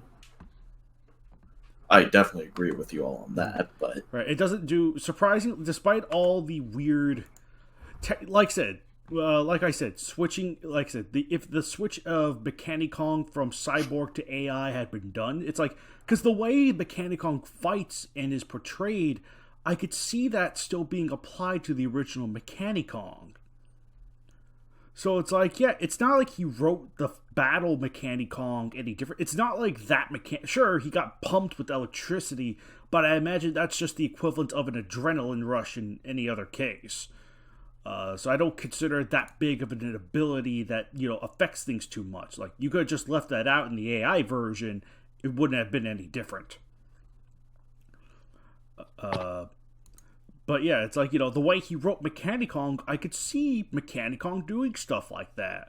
Like, okay, faster, more brutal, more, shockwave punches and whatnot. That's all fine. That is all perfectly... Shockwave, the punch was so hard, it flattened the trees. That was dumb. I would disagree. I don't mind that. Listen, again, 263, if you read it, there's a part... So... in the air while they are falling in the face very hard. That never happens in either show. Also, they both they both are about to hit each other as hard as they can with their strongest attacks, and they hit the ground, causing a plume and 2 craters. That's like so Dragon Ball. I cannot even describe it. But you see, Greyshot, you wrote that well. Zone Fighter punches through a beam with his fist and then punches Ultraman in the face. Ultra 7, gosh darn it. This isn't match 49. Yeah, he punched so hard he hit Ultraman instead. He punched so hard he somehow hit Ultraman. That makes sense. Hold on. He's like halfway across the galaxy at the land of light and he just gets punched. Anyway. Fuck. Greyshot, don't stoop down to Tom's level. You're better than I'm not. I'm just saying it's not bad to homage something in regards to being like in descriptions being it cool, because that's just cool. I would do an homage though. This wasn't an homage though. Is the thing. I can say this. If I had like the like Titans, if I was running a match like that, I'd be like, he hit the ground so hard a fissure broke open the earth. Like that is something I would easily write. Wait, which Titans? You're confusing me. Just any of the Titans, because they're just nothing but muscle. Which Titans? It's like if he strikes... The Attack Titans. The Attack Titans. Okay, the Attack on Titan Titans. You should have said AOT Titans, because I was thinking of King of the Monsters Titans. Oh, you're right. Okay, Attack on Titan Titans. Okay, gotcha. As opposed to the Hercules Titans. Right. There are those two in the KWCE. There are those two. The Greek Titans. And it's like, they're Titans all over the place, gosh darn it. You need to clarify your statements. Okay, really, there's 2 kinds. But even Godzilla, I would say, like he smashed his foot against the ground so hard it split open. Oh, yeah. That I never had a problem with that one Mechani-Kong, like punch Kumonga and level trees. That's fine. It just seemed a little too much, considering the combatants. Ultra 7 versus Zone Fighter, that's a match I can see something like that being happening, going, whoa, look, that's cool. Well, even King Kong I can see. Yeah, like... I can see King Kong doing it. Like Kong, I could see like the hand smash, like he smashed his hands together and caused like a shockwave. I mean, that I could see happening, but against Kumonga, okay, you're gonna need to work a little more. You're gonna need to work a little more for he me. does to have an start exoskeleton. right? Kumonga has an exoskeleton, Oh. but you know, I think I see where Harley's coming from. You're now. just gonna need a little more work to make me believe that this is something I should be invested in with Kumonga as opposed to Zone Fire and Ultra 7. Those two going at it, shockwaves everywhere. Yeah, I can see that with them. Not with the spider. Okay, touche. Right. Yeah, I think for like Titanosaurus, I guess, but even then he had a hard time hitting the Titanosaurus. I like to point out Kumonga is still more impressive than Showa Ghidorah. How is this factual? Pretty factual. Kumonga Yeah, actually knocked I down was agreeing Godzilla and with nearly you. killed him. I was agreeing with you. Kumonga killed monsters. Sorry, my bad. So good. Alright. So, Bacon. What about your thoughts, Bacon? Yeah. If you say this match is great, you're wrong. I'm just kidding. Alright. So you didn't get the chance to read this one, but did you read it in the past? And let's put it this way, what were your initial impressions of it? It had Mechani-Kong, so I skipped it as a kid. Oh, okay. Good. Oh, I just remembered what I was gonna Go say. ahead. Okay, so this match was Mechani-Kong's first match, Uh-huh. and he would never get another one for a couple years. What about that? I That forgot this. is hilarious. Because it was so... I forgot this was Mechanic. Yeah. Yep, this was his only match for a good long time. Or, excuse me, it was Prometheus's match. Mechani-Kong didn't appear until match 211. I completely forgot this was Mechani-Kong's introduction. I can't help but think. I know that's probably. I can't help but think that match being the introduction was probably what put a lot of people off for a while. Yeah. Killed him. It's really, really difficult not to reconcile the fact this was the introductory match, and it was like 2 years before we got another one. Well, to be fair, 211 was his true introduction right. match. But once 2014 rolled along and Tom and Christian were kind of burnt out of the KWC, that probably didn't help matters either. So, like, if there were any other Mechani-Kong matches on standby, they just didn't get out for a long time because of that burnout in 2014. So, Yes, Dark the great Ages. burnout. the Great Depression. pretty much. The great. And look at him. He now has the 5 Great actual KWC matches. Depression. So.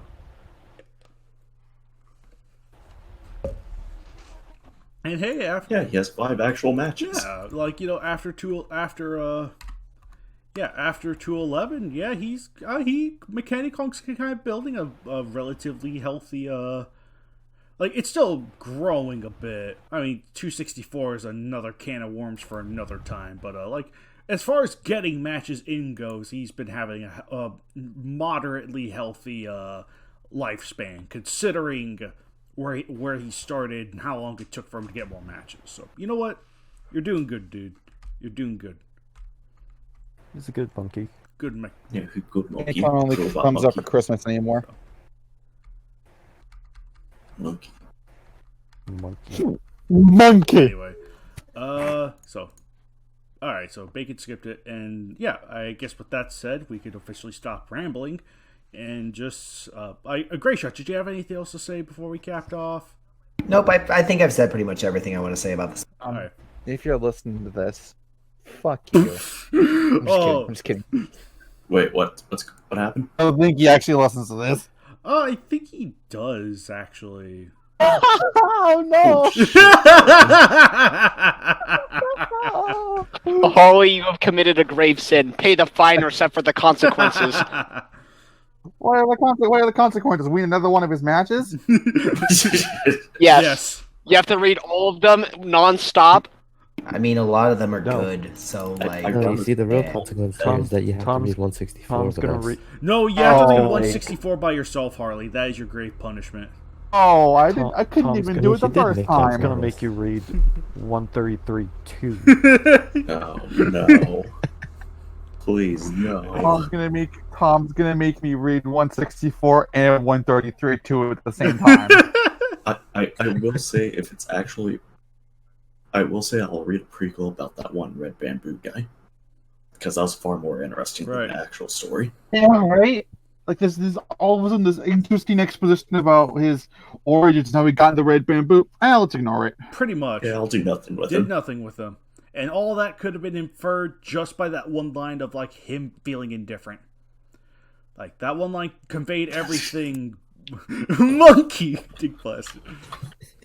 Monkey. Did the red bamboo know Godzilla was on the island? I don't think so. No. They didn't. No, they were surprised. Okay. So nobody knew. Godzilla claimed the island first. So I'm trying to. Okay. Yeah, so he I'm trying to stole it think, from Kong. I'm thinking he was probably there a pretty long time if the red bamboo came in and didn't realize he was there. Man, Red Bamboo must have gotten their crap together done in a year's time. I'm impressed.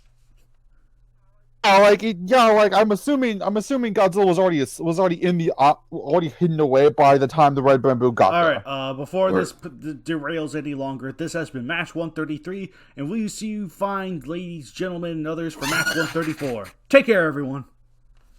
Epic cringe! Monkey. Monkey. Monkey. Cringe. Monkey. Cringe. Gray shot, monkey. Monkey. Monkey. No, that's racist. I refuse. Gray shot the party pooper. Damn. Monkey. He didn't even join the 133 hate train. Monkey. Monkey. I did it because I'm above it. Monkey!